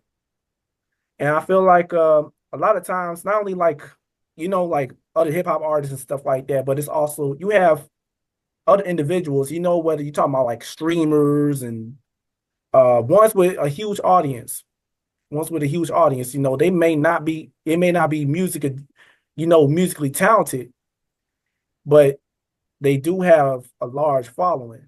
And it seemed like, you know, with these content creators and stuff like that, they cater towards more of a negative and controversial type of topics. And again, as much getting more attention and stuff like that, like, you know, start to circulate around. So I think sometimes we have to be cognitive. We have to be cognitive of what we consume, you know, especially online. You know, just these platforms in general. We have to be aware of certain things, you know, because you know, as much these videos and stuff like that, they carry a certain frequency as well, and a certain mentality that you start to look can be exposed more into it, and you don't have that mental way of filtering it out, eventually being indoctrinated, and then in turn, you carry that out into the world. So I think attention is one of the factors that that we kind of have to be aware of. So from entertainers to other people of influence, I say in quotes. So if you don't mind, could you mind me asking you a question, brother Leroy? Yeah. In your generation, what do you see at what like with music? What is the main behavior do you see music is targeting your generation that you can see out of your eyes when if you're with your friends and the social groups or anything? What do you think? What behavior do you see music? If I'm asking the right question, am I asking it correct?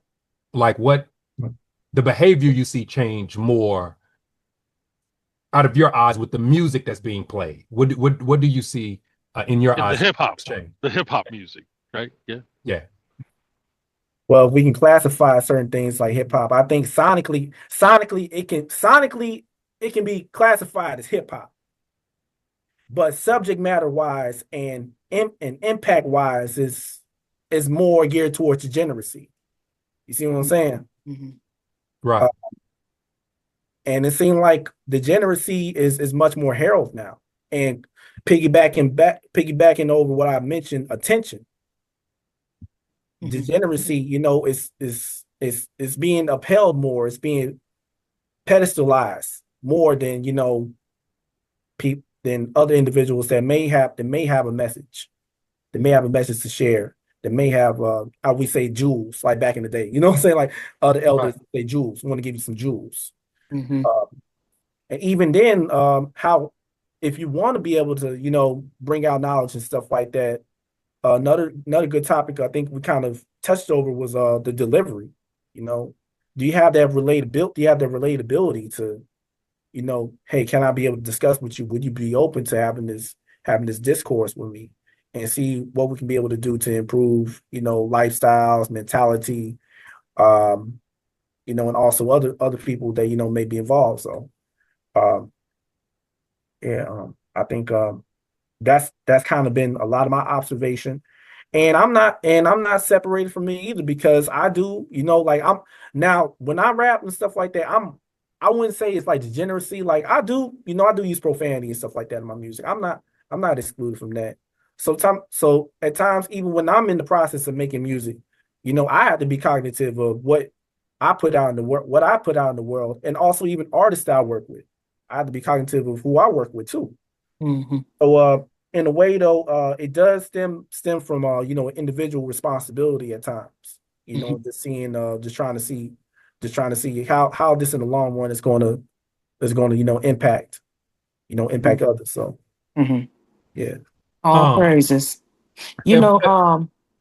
Salakia. Oh, go ahead, brother, servant of Yah. Oh, I just had a follow-up question to the brother. I just wanted one more question. I just to get an understanding from I'm I'm a person with no social media. I don't have cable.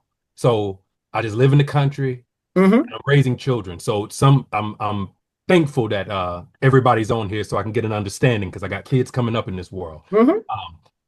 Who do you see with the way music is today? And I know that it targets everybody, but sometimes we receive it different between male. We're biologically the same in a sense, but we receive it different. And I would say that, for an example, when Lil Jon came out, I remember when Lil Jon came out, I saw more men fighting in the club than women. They were more getting out the way. They wasn't fighting like that. So in today's music, who do you see affected more between the male and the female? Or do you see a difference? Or is it equal, or do you see it targeting more of the males more or more of the females more? Who do you see being affected more in today's music? In my opinion, in my perspective, I can't really distinguish. I can't really distinguish both, because there's different tactics in each, in each gender.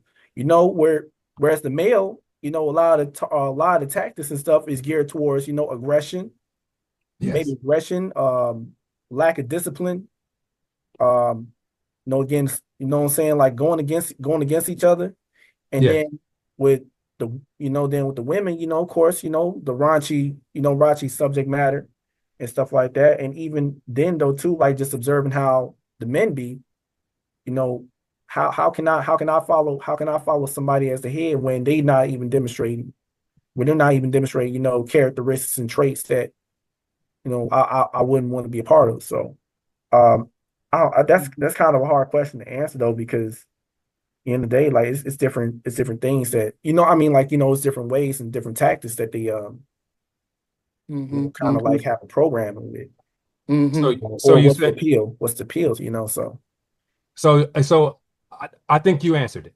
You're saying that both, but it just they target them in different ways, meaning with the males, violence toward young males, because I see them shooting more, killing more. But with women, it's more uh degeneracy, and it's, I guess, more sexualized. So more sexualizing the young women and no shame. And with the young men, the lack of respect of life, because I'm seeing younger men shooting and killing each other more, especially in the drill, nihilistic more of rapping, more the drill rap. It's just killing of young men in major cities. But with women, just in general, those who are taking it in, not everybody, but I'm saying those who are taking it in, it's more sexualized for the women. Was that what you were saying? Yeah, I think that's how I'm stating it. So yeah. All right. Brother, May I, let me say ask something, y'all please? something. Yeah, real quick, but let me get this out real quick since we're on this area. When you were saying how does it affect the men and the women and so forth, has everybody seen? I know for some of y'all you say you don't have social media, but have you maybe heard Carnival Cruises has taken away rap music because of the behavior of the people. A lot of people feel like it's targeting black people, right? But what is going on again in this hip hop music? Like you said, what effect is it having? But to the point that they had to say we can't have this no more on our boats because there's all kind of videos going around of them fighting and just acting, as the old folks say, showing yo black, you know what, in public, right? So what again is going on? What effect is this new music having to where because I don't remember so much in old hip hop or rap people just tearing up everything um as now to where now, they're gonna ban it. Like that's crazy. So again, what is going on that they had to ban it on a cruise ship? Is that just an attack on black people, or is it because the music really is provoking certain spirits to come out of people? I think that banning it, and I don't care if somebody throw rocks, I don't care. I think banning it business wise, business, Yes. that's Yes. outside of emotions, Mm, business, it was the right thing to do because absolutely. I don't agree with the term black. We were called Negroes at first. And then black is more of a social engineered term for people after you socially engineered them into degeneracy. So you create a people that is destructive with its music, that's degenerate in their ways, and then you call them black. And then when you play that music, I feel like what would you call that? It's a CIA term. I forgot the term. When you it's almost like you create uh sleeper cells where I don't know about nobody else. Let me speak of myself. You ever been, driving, and me, I'm 43. And let's say somebody passed by me playing some old music. And then all Yeah. of a sudden I'm You just you vibing to it you because you it jamming. just opened up something inside of me. And I'm like, man, that's that old juvenile. Man, that's that old cash money. Man, that's that old ghetto boys. And it just opened up something. Well, Yeah. that's something subconscious inside of me. And I got to catch myself like, oh man, listen to them lyrics. No, man, let me roll my window up right quick. Well, you can have people get onto a carnival cruise all in order, get to their room all in order. But then when you switch on that Yeah. music, how it taps into that spirit, make them wild out, destroy things. I feel like Yeah, music has been exactly. weaponized spiritually to make us carnal, if you get what I'm saying. It's been weaponized Yes, spiritually.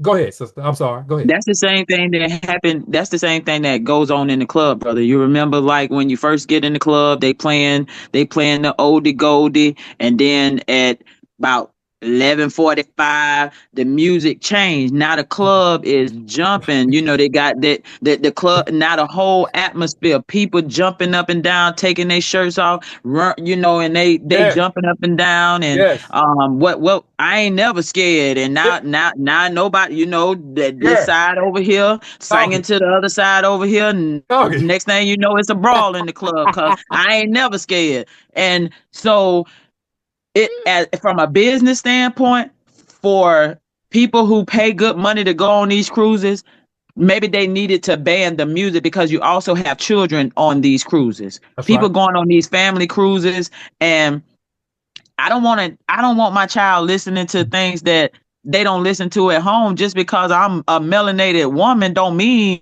we all listening to the same music. You know, sometimes you might get in your car by yourself, and you may turn the music up because it bring back the old days or something like that. But then in your house, I'm like you, brother, we don't got no cable.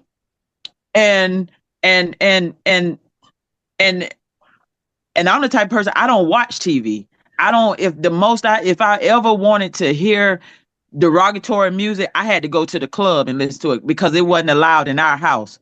And if we did listen to it, you better turn it down so low that your mom and daddy couldn't hear it, and things like that. So with today, the way things are going on, this type of music has so much emphasis and frequencies and amps on it, it's just sending it's not only sending the melanated people into a rage, it's sending everybody. It wasn't just only us up there, boots on the ground. It was everybody with the boots on the ground. Now that everybody is getting in tune with this music, and is everybody with the boots on the ground, now it's a problem, because it's coming from a melanated person. But when Ache It Break It Hard, Don't Break It Hard, and all this other stuff come out, and everybody boot scooting and Ache It Breaking, it's no problem. But because we sitting down on the sidelines, because we don't know how to two-step to that music, but now it's boots on the ground, and it got a little umph in it and a little beat to it, and everybody's swatting the flags and stuff, and they fans. Now it's a problem, and we can't have that kind of music. But when you playing elevator music, everything is okay. So, you know, they're dividing. It's good for some people. It's good when it can make a mockery of us.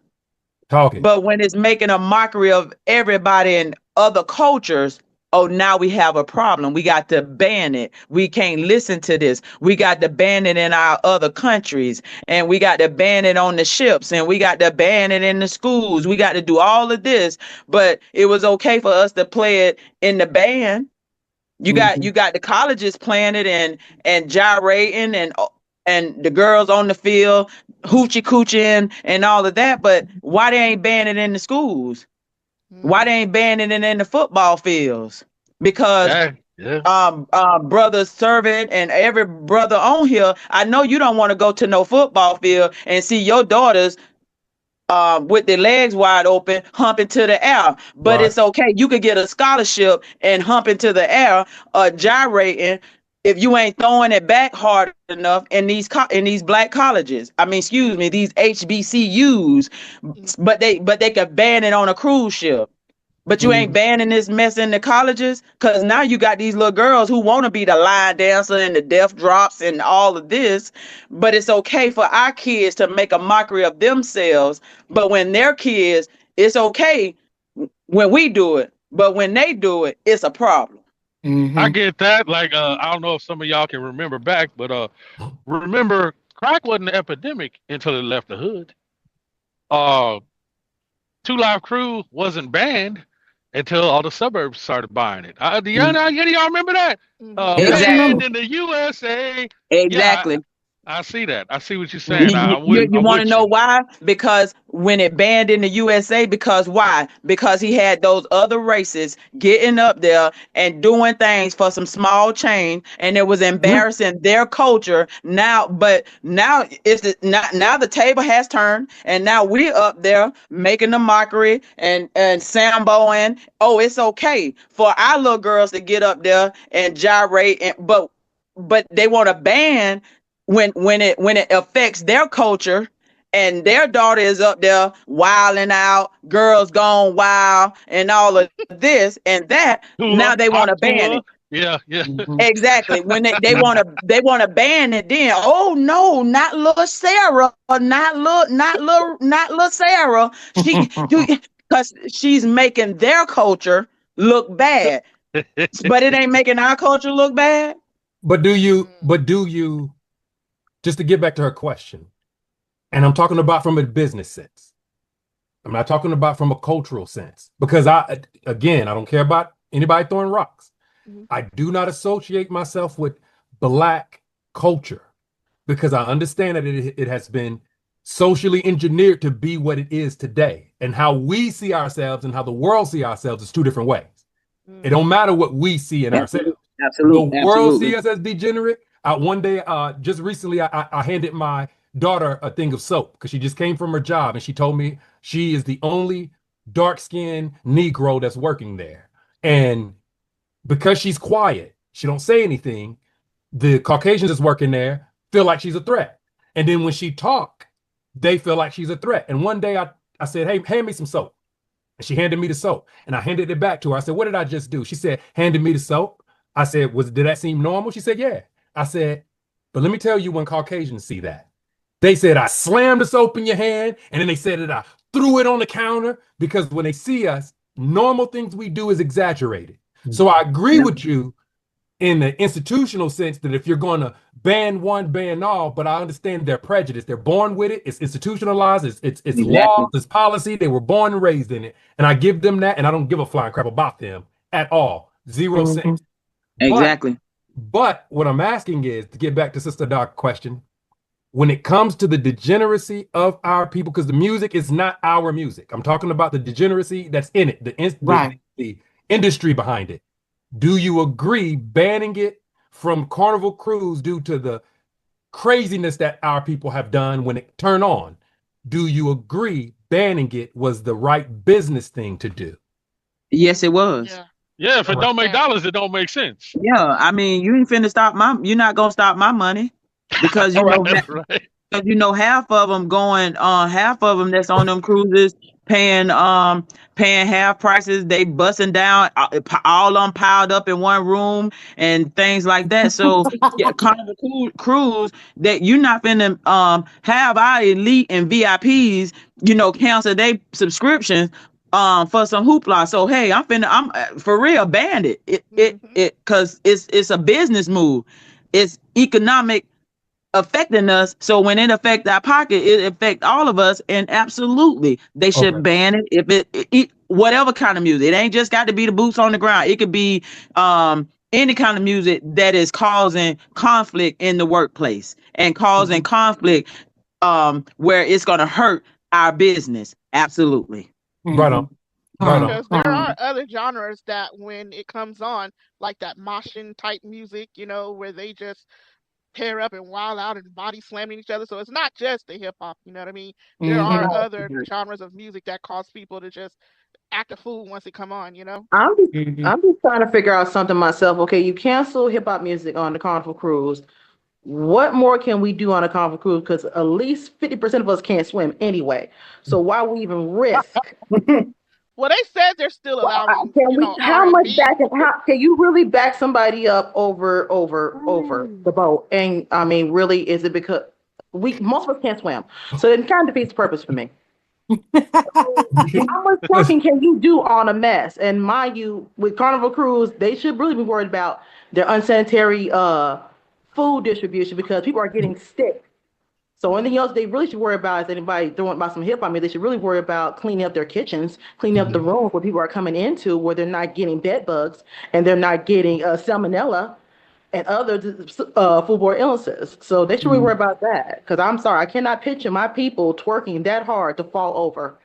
If I could address that for a second, I agree. I agree. I'm not gonna lie. You hit me in the gut just then of laughter, and I apologize. Yeah. I agree. I agree with that. Them banning it don't make them prestigious. I agree that people have gotten sick, and I agree with that.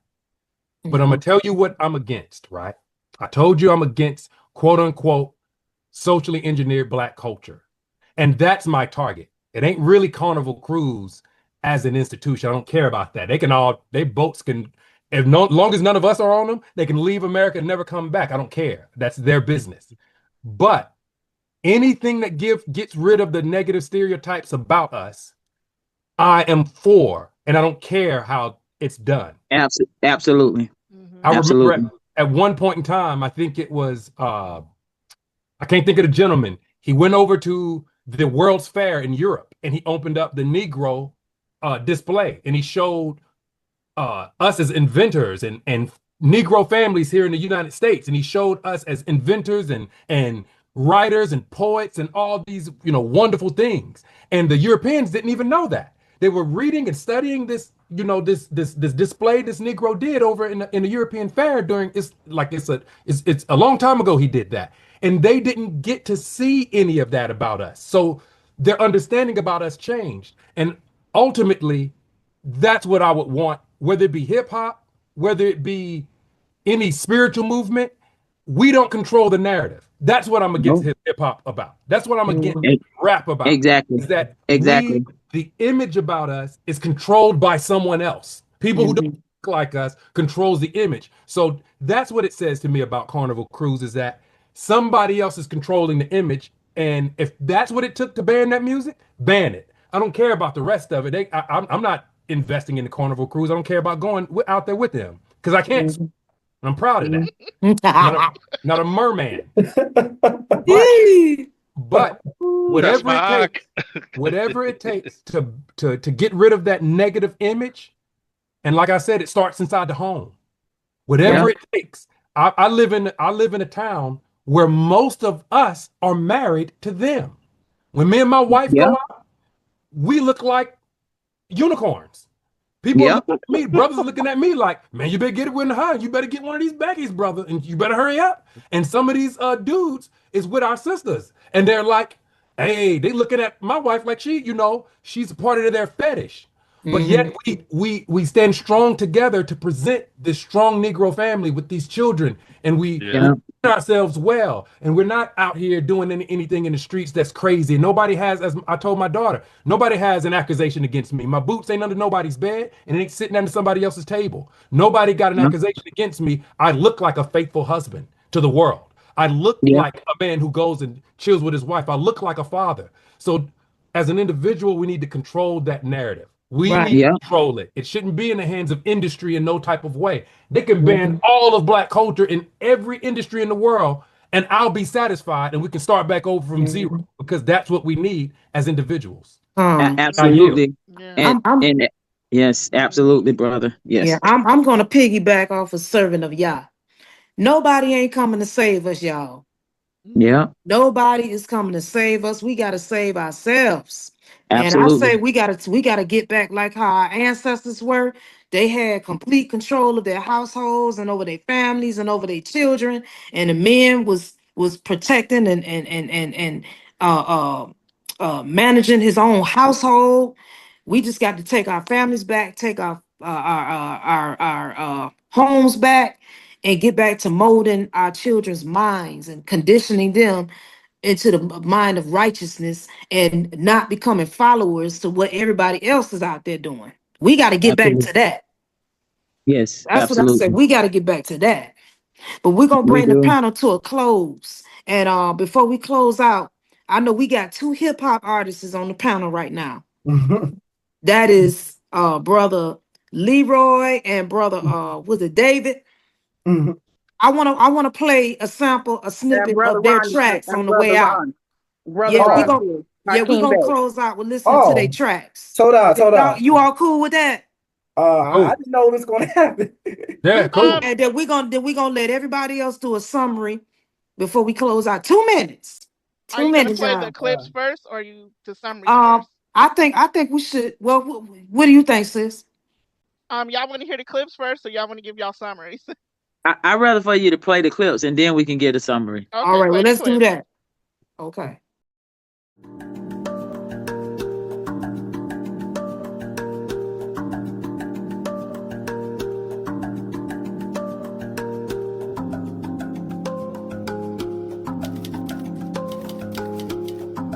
Just let me vent. Just let me vent. Cycle of a shit show. Niggas paint feces on dreams like Picasso. Only keen to preserve dough. Make a rise to the status quo. Mouths grows like fungal infections with the skin down stressed no matter your attire. Petty reasons to get fired. Clock out, clock in for unemployment. The guap for enjoyment. Moss scarfing at the jean pockets. Eye sockets full of dismay. Like you seen the better days, but far from the cuss. Other folks have it rough. Yet, let me negate that fact. Never exploited the strap, but I might for a stack. Give me the ammo pack. Hold up, gotta take a step back. It's a route to ruin, those machinations brewing. A fuck up is always steep, especially for a nigga cause our life's so cheap. Can I vent for a minute? Can I please just vent for a minute? Broke boy banting, I'm far from the winner. I'm just focused on the green and I'm not talking spinach. Can I vent for a minute? Can I please just vent for a minute? Broke boy banting, I'm far from the winner. I'm just focused on the green and I'm not talking spinach. Materials over essentials. New shit over the rentals. Damn, the choices dropped my head like motorized treads. But all of a sudden they pooped up and they fled. Now I'm left with dry spittle, soggy pillow, mattress pain, body in the springy middle. Opulent ideas just erased from my mental. Let me grab an aspirin cause it's far from potential. Can I vent for a minute? Can I please just vent for a minute? Broke boy banting, I'm far from the winner. I'm just focused on the green and I'm not talking spinach. Can I vent for a minute? Can I please just vent for a minute? Broke boy banting, I'm far from the winner. I'm just focused on the green and I'm not talking spinach.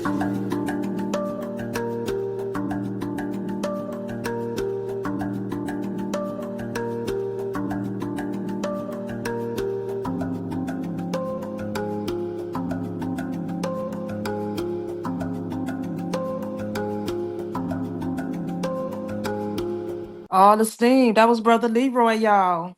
All right. I Thank y'all. Thank you. I like. I love it.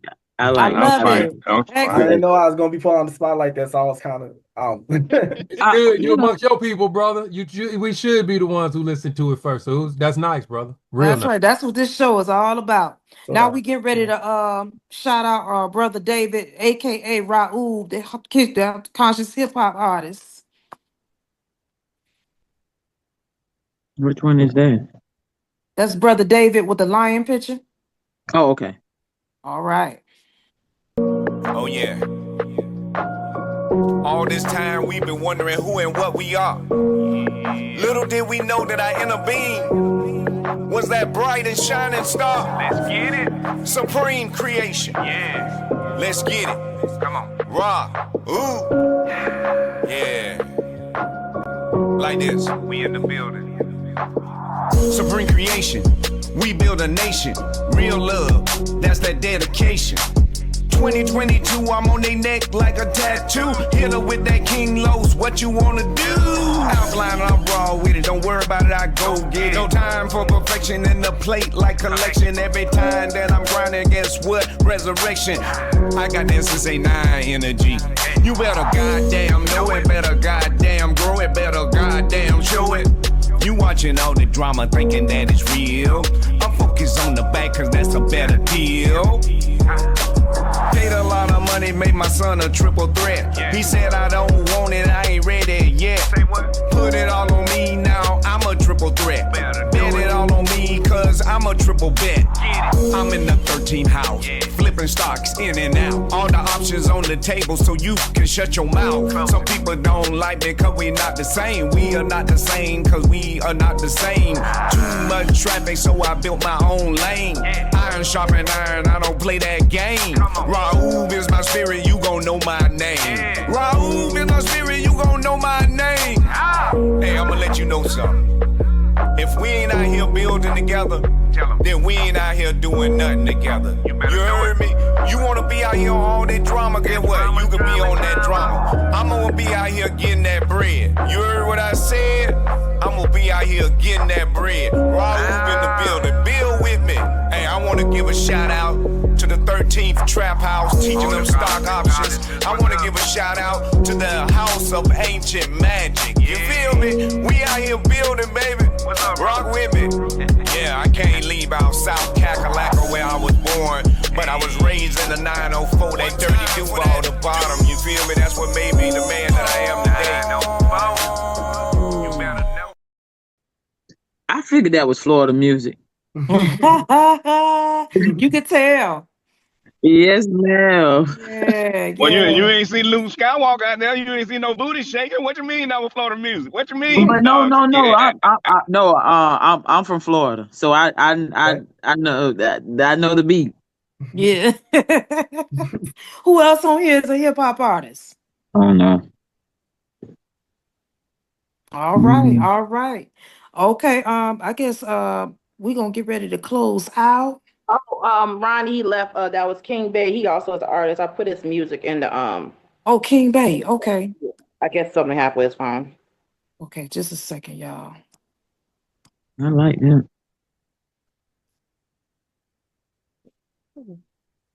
And that was King Travelite on that beat. Okay. And I think he originally from Georgia.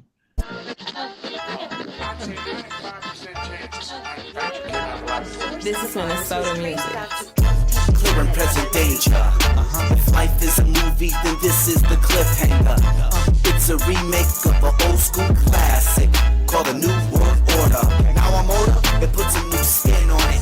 Spoiler alert, everybody's in on it. The government, everybody's in on it. Doctors and them lawyers, everybody's in on it.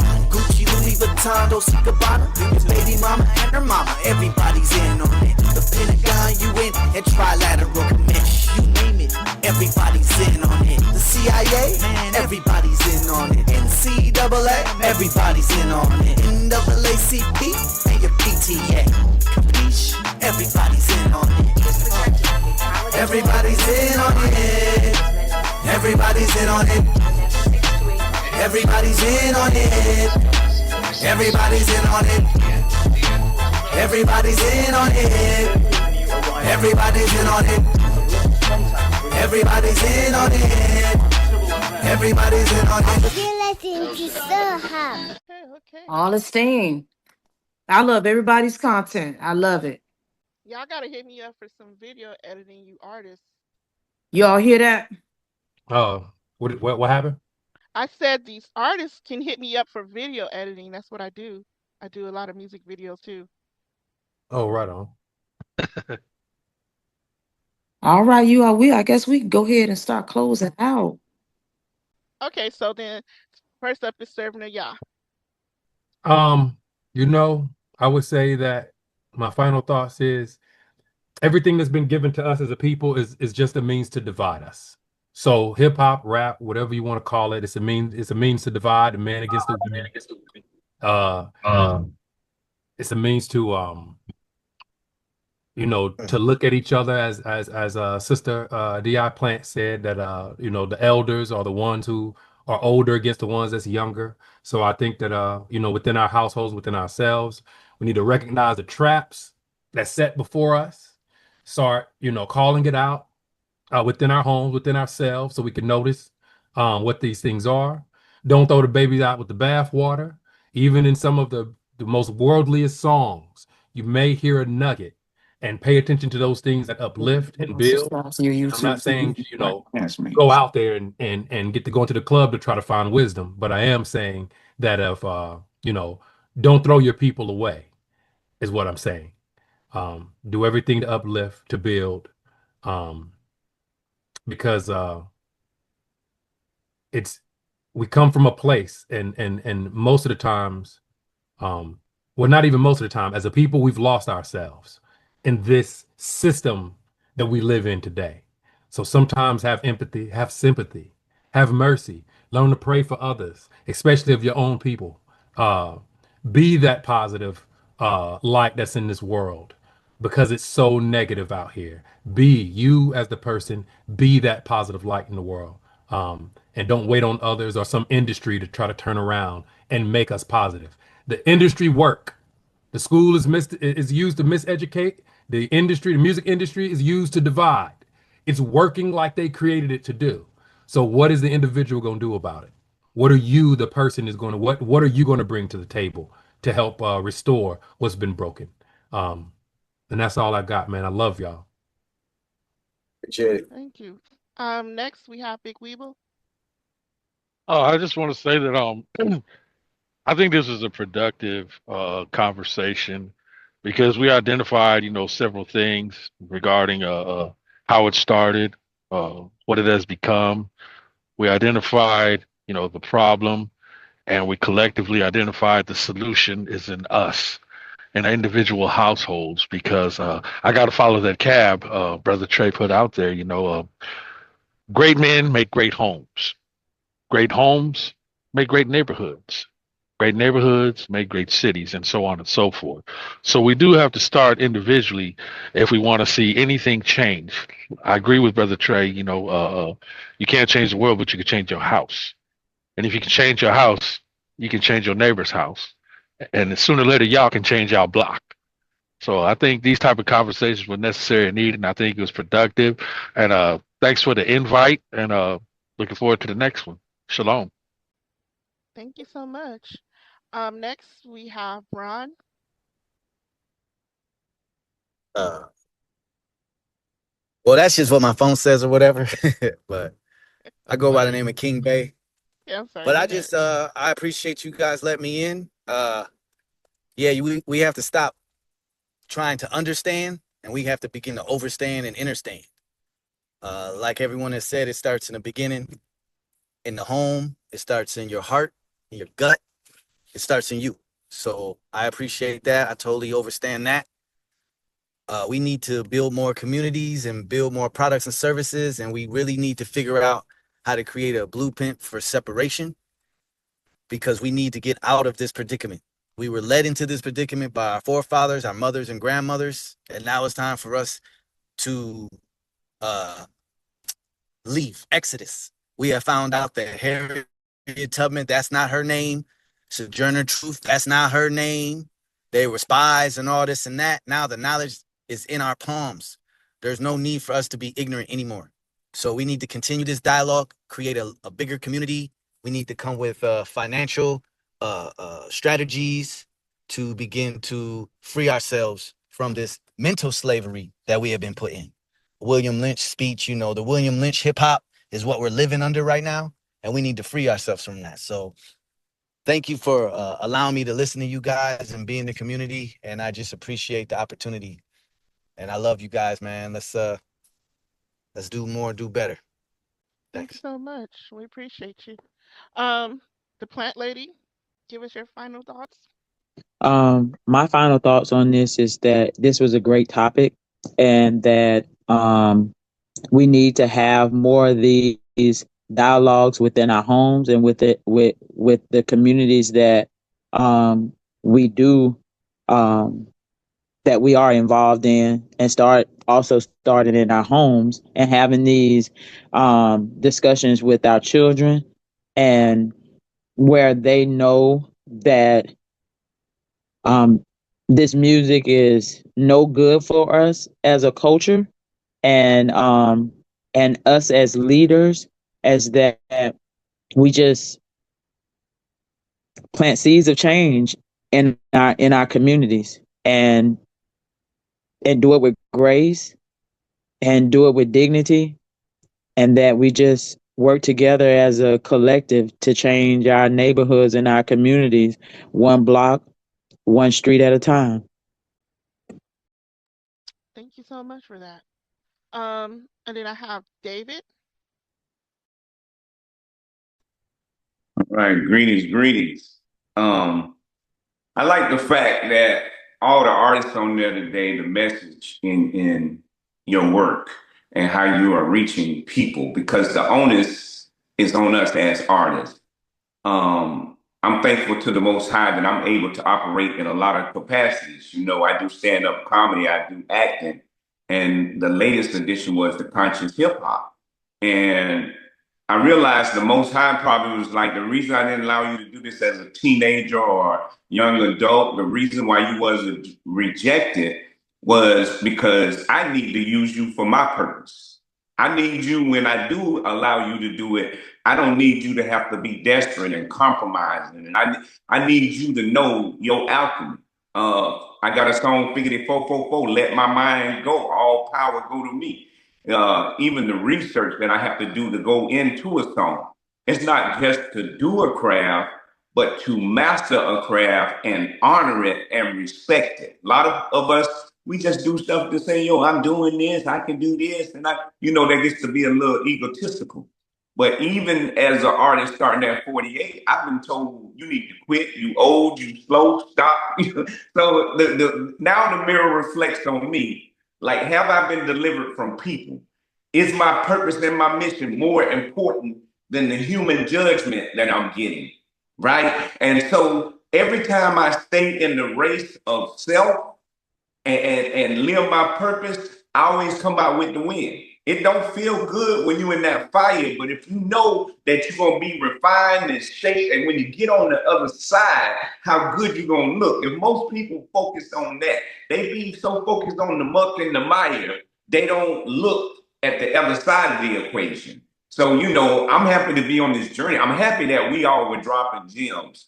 I'm thankful for the historians that were in this room today talking about hip hop, how it originated, breaking down rap. See, we need more of that explanation. And then sooner or later, the heavenly melanated beings are going to overstand, and their frequency and their vibration is going to align to what you create. They said if you build it, they will come. That I got a Reverend Pineal Gland character too, so sometimes some of that come in. I don't want to go too long, but I'm happy that you all had this platform, because not only are you introducing people to new concepts and new perspectives, you're also inspiring someone who maybe wanted to quit and wanted to give up and was looking at the numbers, and the masses not going to come and flock to the ones that are really building and creating life. It's going to be a slow, steady journey. But when the Most High do put that lighter fluid on you, it's gonna be like a twinkling of an eye. So I like what we did on the platform. And in closing, because I do a ton of research, they said the reason why they started this streaming is because when the internet came out, artists learned how to make music and sell it in the weekend and make more money than people was making in a year. Because you can sell direct to consumer. You don't need nobody to validate you. You can print your own CDs, your own thumb drives, your own everything, and get out there out the trunk like Master P them did back in the day. And you could do the tri-state. Oh, I'm giving out some games, but sometimes you know how that goes. Anything you want to be done, you can do it. You write your own story and you make your own movie. When you commit to yourself and what the creator created you to do, can't nothing stop you but you. And it's up to us to teach that to ourselves, to our family, and then to the neighborhood and the block, just like them other people were saying just before me. We need to reiterate that. And if enough of us get on a frequency and vibration, guess what? We're going to shake the world. Not only are we going to shake the world, but we're going to shape and mold the world. So I'm just grateful, and I say extreme gratitude for you all and this platform and for this opportunity to speak. This Raul out. Thank you, sir. And last but not least, we have Sister Ola.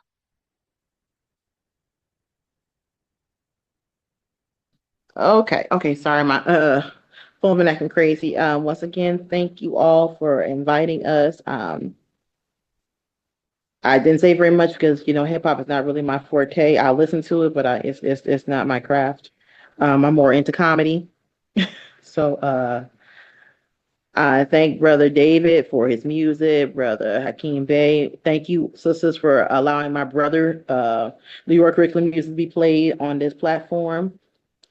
And like all of us have said the same thing, it needs to be changed. We know the power that we have in our tongues, what resides in our brain, because we are the Most High chosen people. So anything we do It can go to the highest of the high or it can go to the lows of the low. So I think now it's time for us to stop living on the low vibration and get on the high vibration. We're the most influential people that ever walked on the face of this earth. Absolutely. There is no earth without us. There is no so-called United States without us. And ironically, the music that my brother puts out, he gets more fandom from people overseas than here on the soil that he was born at. So that lets you know whatever we are dealing with on this continent, on this particular continent, on this land that's been saturated with the blood and so many people, is that we allow this. So we can change ebonics every 2 or 3 months. If we can come up with boots on the ground at home, sit in front of the TV and say, I'm gonna put some cowboy boots on, I'm gonna dance.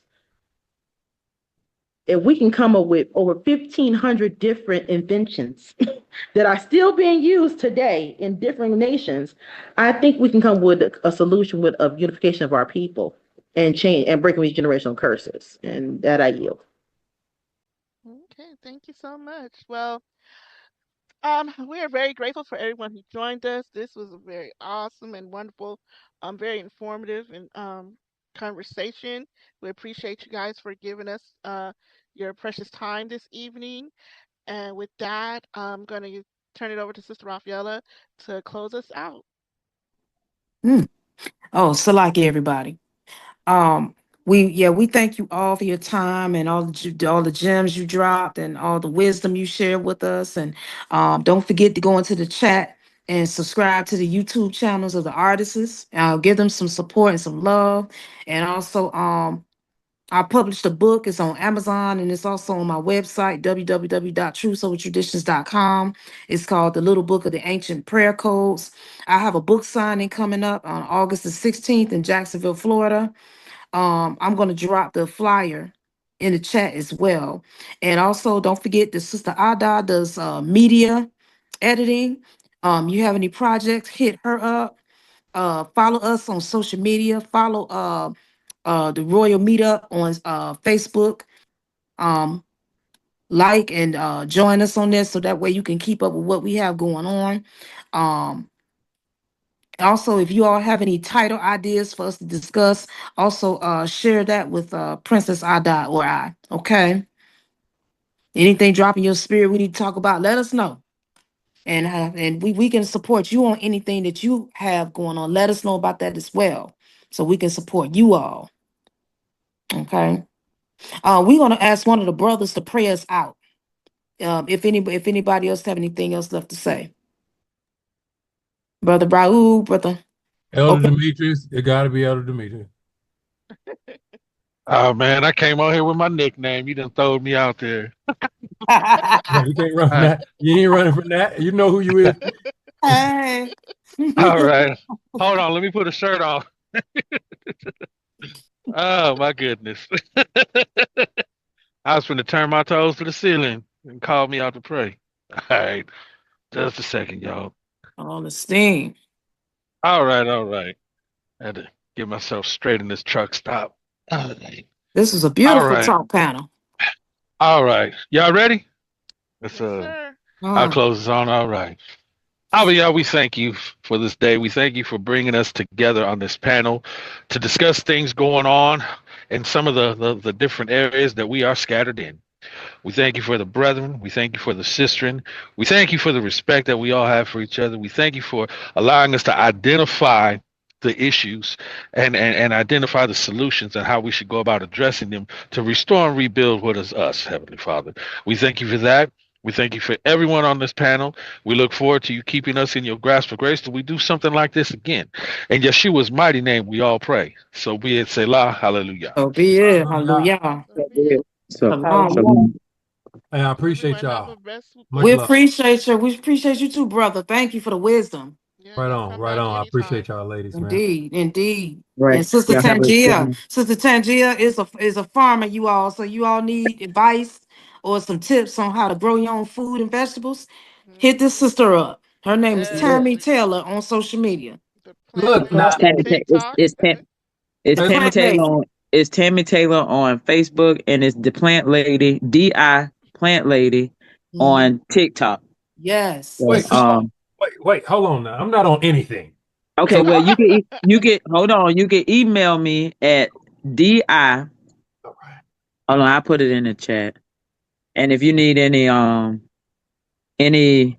advice on how to be sustainable, we're starting a gardening club for our children here, so we can inform them on how to be sustainable, how to grow their own foods, and also um, agribusiness, teaching our kids how to um, the importance of being entrepreneurs, not only in what they say that we're supposed to be entrepreneurs in, teaching them math in the garden, teaching them art in the garden, music in the garden, how to relate their life to the garden, how to um, understanding the benefits of children gardening and being compassionate, giving back to Mother Earth, connecting with Mother Earth because we're so disconnected. How to um, you know, boosting their immune system, not only children, but adults as well, because we all have disconnected from Mother Earth and we need to reconnect with her and love on her just as well as she love on us, and teaching them environmental health, teaching them the way traditional ways, back to our traditional ways. So we had a back to the roots. So I have a back to the roots segment where teaching them how to recycle, teaching them how to plant, teaching them the different parts of the plants and relating it to their own life. And if you could take care of a plant, speak life into that plant, we have to speak life into our children. So it's all about planting seeds of change. Right. Okay. All praises. And Sister Yadoa sells Mary Kay. And I think she also shared a link where you could purchase her products. If you have a wife, and you know your wife needs some Oh, lipstick. I didn't share my link, but I think let me try. Forget Salaki sister. Also, Okay. I also work alongside with my beautiful sister Tangia. Okay. She helped Yeah. me start my nonprofit here in the state of Minnesota, which is Warm Hands, Warm Hearts Minnesota, where we're geared toward helping families with children who are on the spectrum. All praises. Our Black children. This Beautiful. wonderful sister Sangia did some wonderful things about how she incorporates gardening, how it helps soothe children who are on the spectrum. Mm-hmm. She's so humble. She didn't talk about this wonderful summer camp she just did in Louisiana, where she had babies from 5 to their little early teens. She was teaching these children how to eat properly and stop childhood diabetes and high blood pressure. So the sister's so humble. I just want to give my sister Beautiful. so much love because she's breaking them generational curses, one carrot, one potato, one green at a time. Beautiful. Thank you. Thank you. Beautiful. All praises. I want to thank you all, my sisters, for all y'all support and just giving me the motivation to step out on faith. Because it was a many days I wanted to give up, and just because of the stigma, because of the backlash that you get, the pushback that you get in the community, because I'm in one of those states where that it's hard. You're peeling these people one layer at a time like an onion, and each layer that you peel back, they're giving you tears because they're so conditioned and they're so caught up in their ways.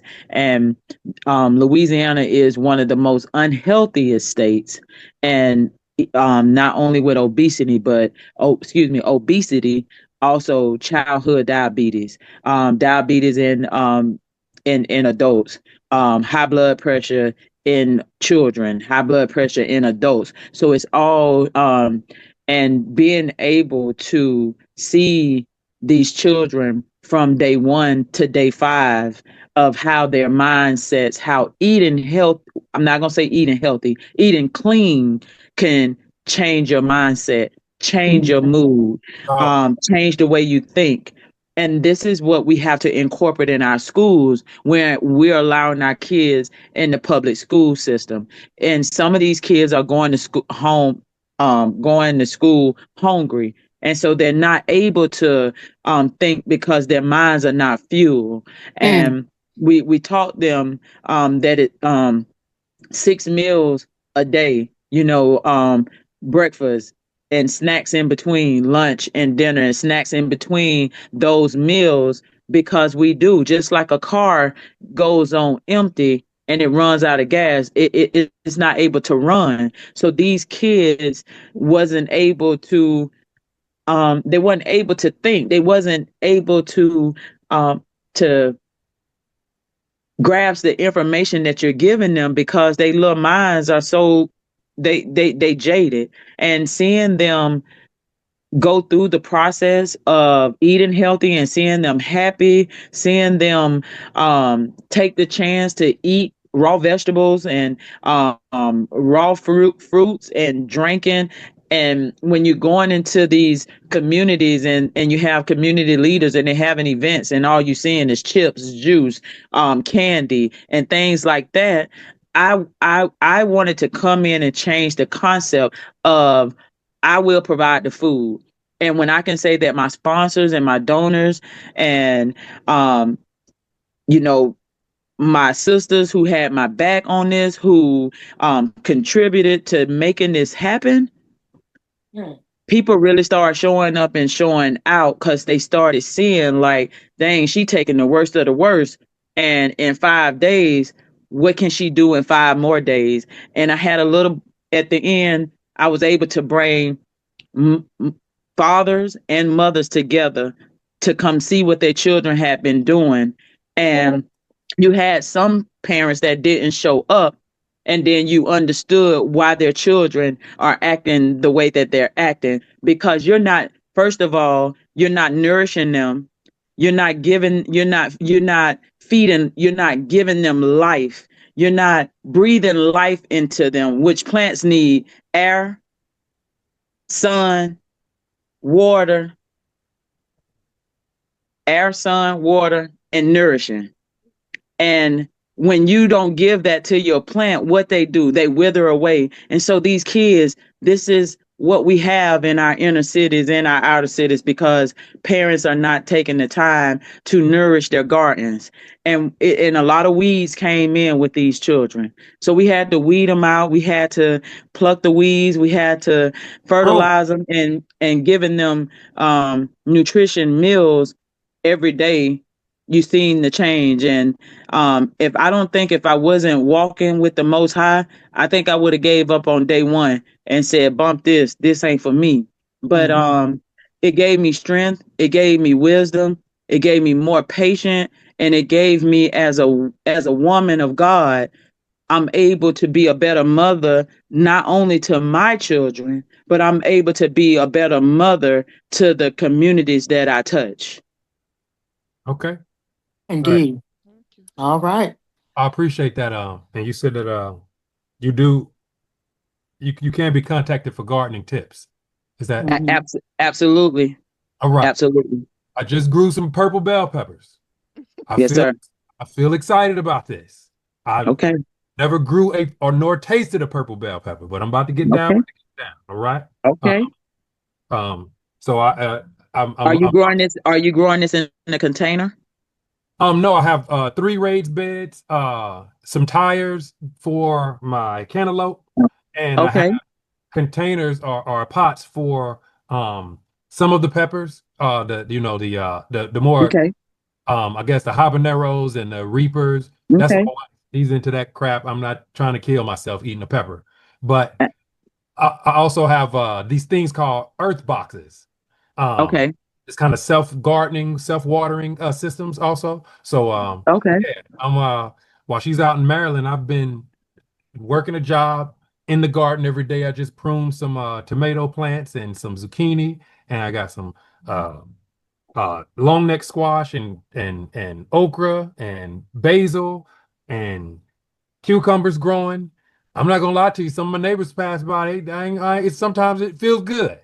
I'm not gonna lie. It does feel good when people pass by like, I like your garden. I'm like, all right, then, just working by the sweat of my brow. I'm trying. I try to be humble, but yeah. Keep it up because once they see your garden, then you're planting seeds of change in your community. Then everybody going to jump on that movement of, hey, I need to grow as well. Start small, and then each season just add a little bit more to your garden. It's just like you take care of your daughters. You take care of your garden the same way. Right on. Right on. I appreciate that, man.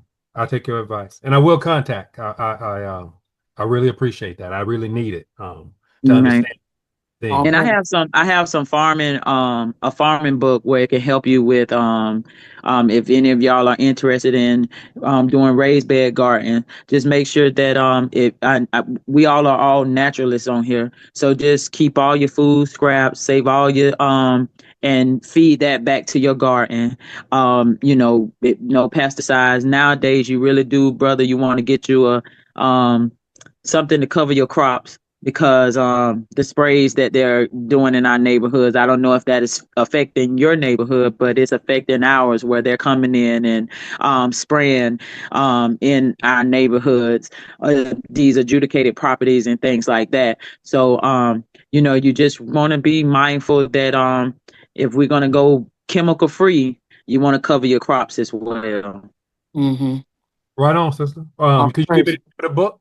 If you don't mind, please. I apologize. I know you're trying to close, but you said you got a book, a farming book. You got the name of it? You on mute, sister. I have a farming book where I can share some ideas of how to do your raised bed gardens and things like that. And I have some books that I can recommend to you. And since you're not on social media, I can recommend you some books as well. All right, I'll contact you by email. I appreciate it, sister. You're very welcome, sir.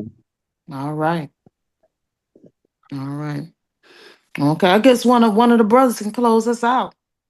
Elder Demetrius already prayed us out. We just still on. Okay. We just talking, sister. Okay. We just still on. Yeah, he did his job. We just chopping it up. I appreciate it though. Okay. I got to go to work tonight anyway, so and he laughing at me. yeah. Oh yeah, look, y'all please can spread the word too, because we got a lot of Hebrew feast days and things coming up. Let your folks know that Sister Adad doesn't just do media. I am a seamstress, and I do specialize in cultural and African attire. I'm 1,000% positive that my wife will be contacting each and every one of you. If you have any gift, we support our Negro businesses with dollars, because there's an economy behind us as a people also. So we do support it with dollars, and we do support it by word of mouth. And even if we got to collect it from others to give it to you in order to be, because I'm not on anything, not just social media, but I don't have nothing. And that's a good thing. I try to keep my world small as a man because there's too many attacks out there. So yeah, my world's small. But however I can support y'all, I will reach out and do so. Just give me time, and I will be contacting those by email. But I appreciate your services, and I appreciate the platform, sisters, man. Yeah, we appreciate you. All praises. Yeah, definitely feel free to contact us as well. Right on. And sister, you said that you in the South, right? Yes, I'm actually located in Shreveport, Louisiana. Okay, I'm from the coast of Mississippi. I'm born and raised from where Biloxi and Gulfport is. I'm from Pascagoula. Yeah. Oh, okay. I'm originally from Florida, so I moved out here. I walk by faith, and I've been out here, and I'm just doing the work, just being a good steward of the Most High. I can see it. I can see the passion in you, sister. I appreciate it, especially with the kids. Indeed. Yeah. But I'll holler at y'all, man. Y'all be safe. And, all right. Y'all have a good night. Peace and blessings. All right. Peace and blessings. The royal is Samita. The royal is Samita. The royal is Samita. Tall panel podcast. The royal is Samita. The royal is Samita. The royal is Samita. Tall panel podcast.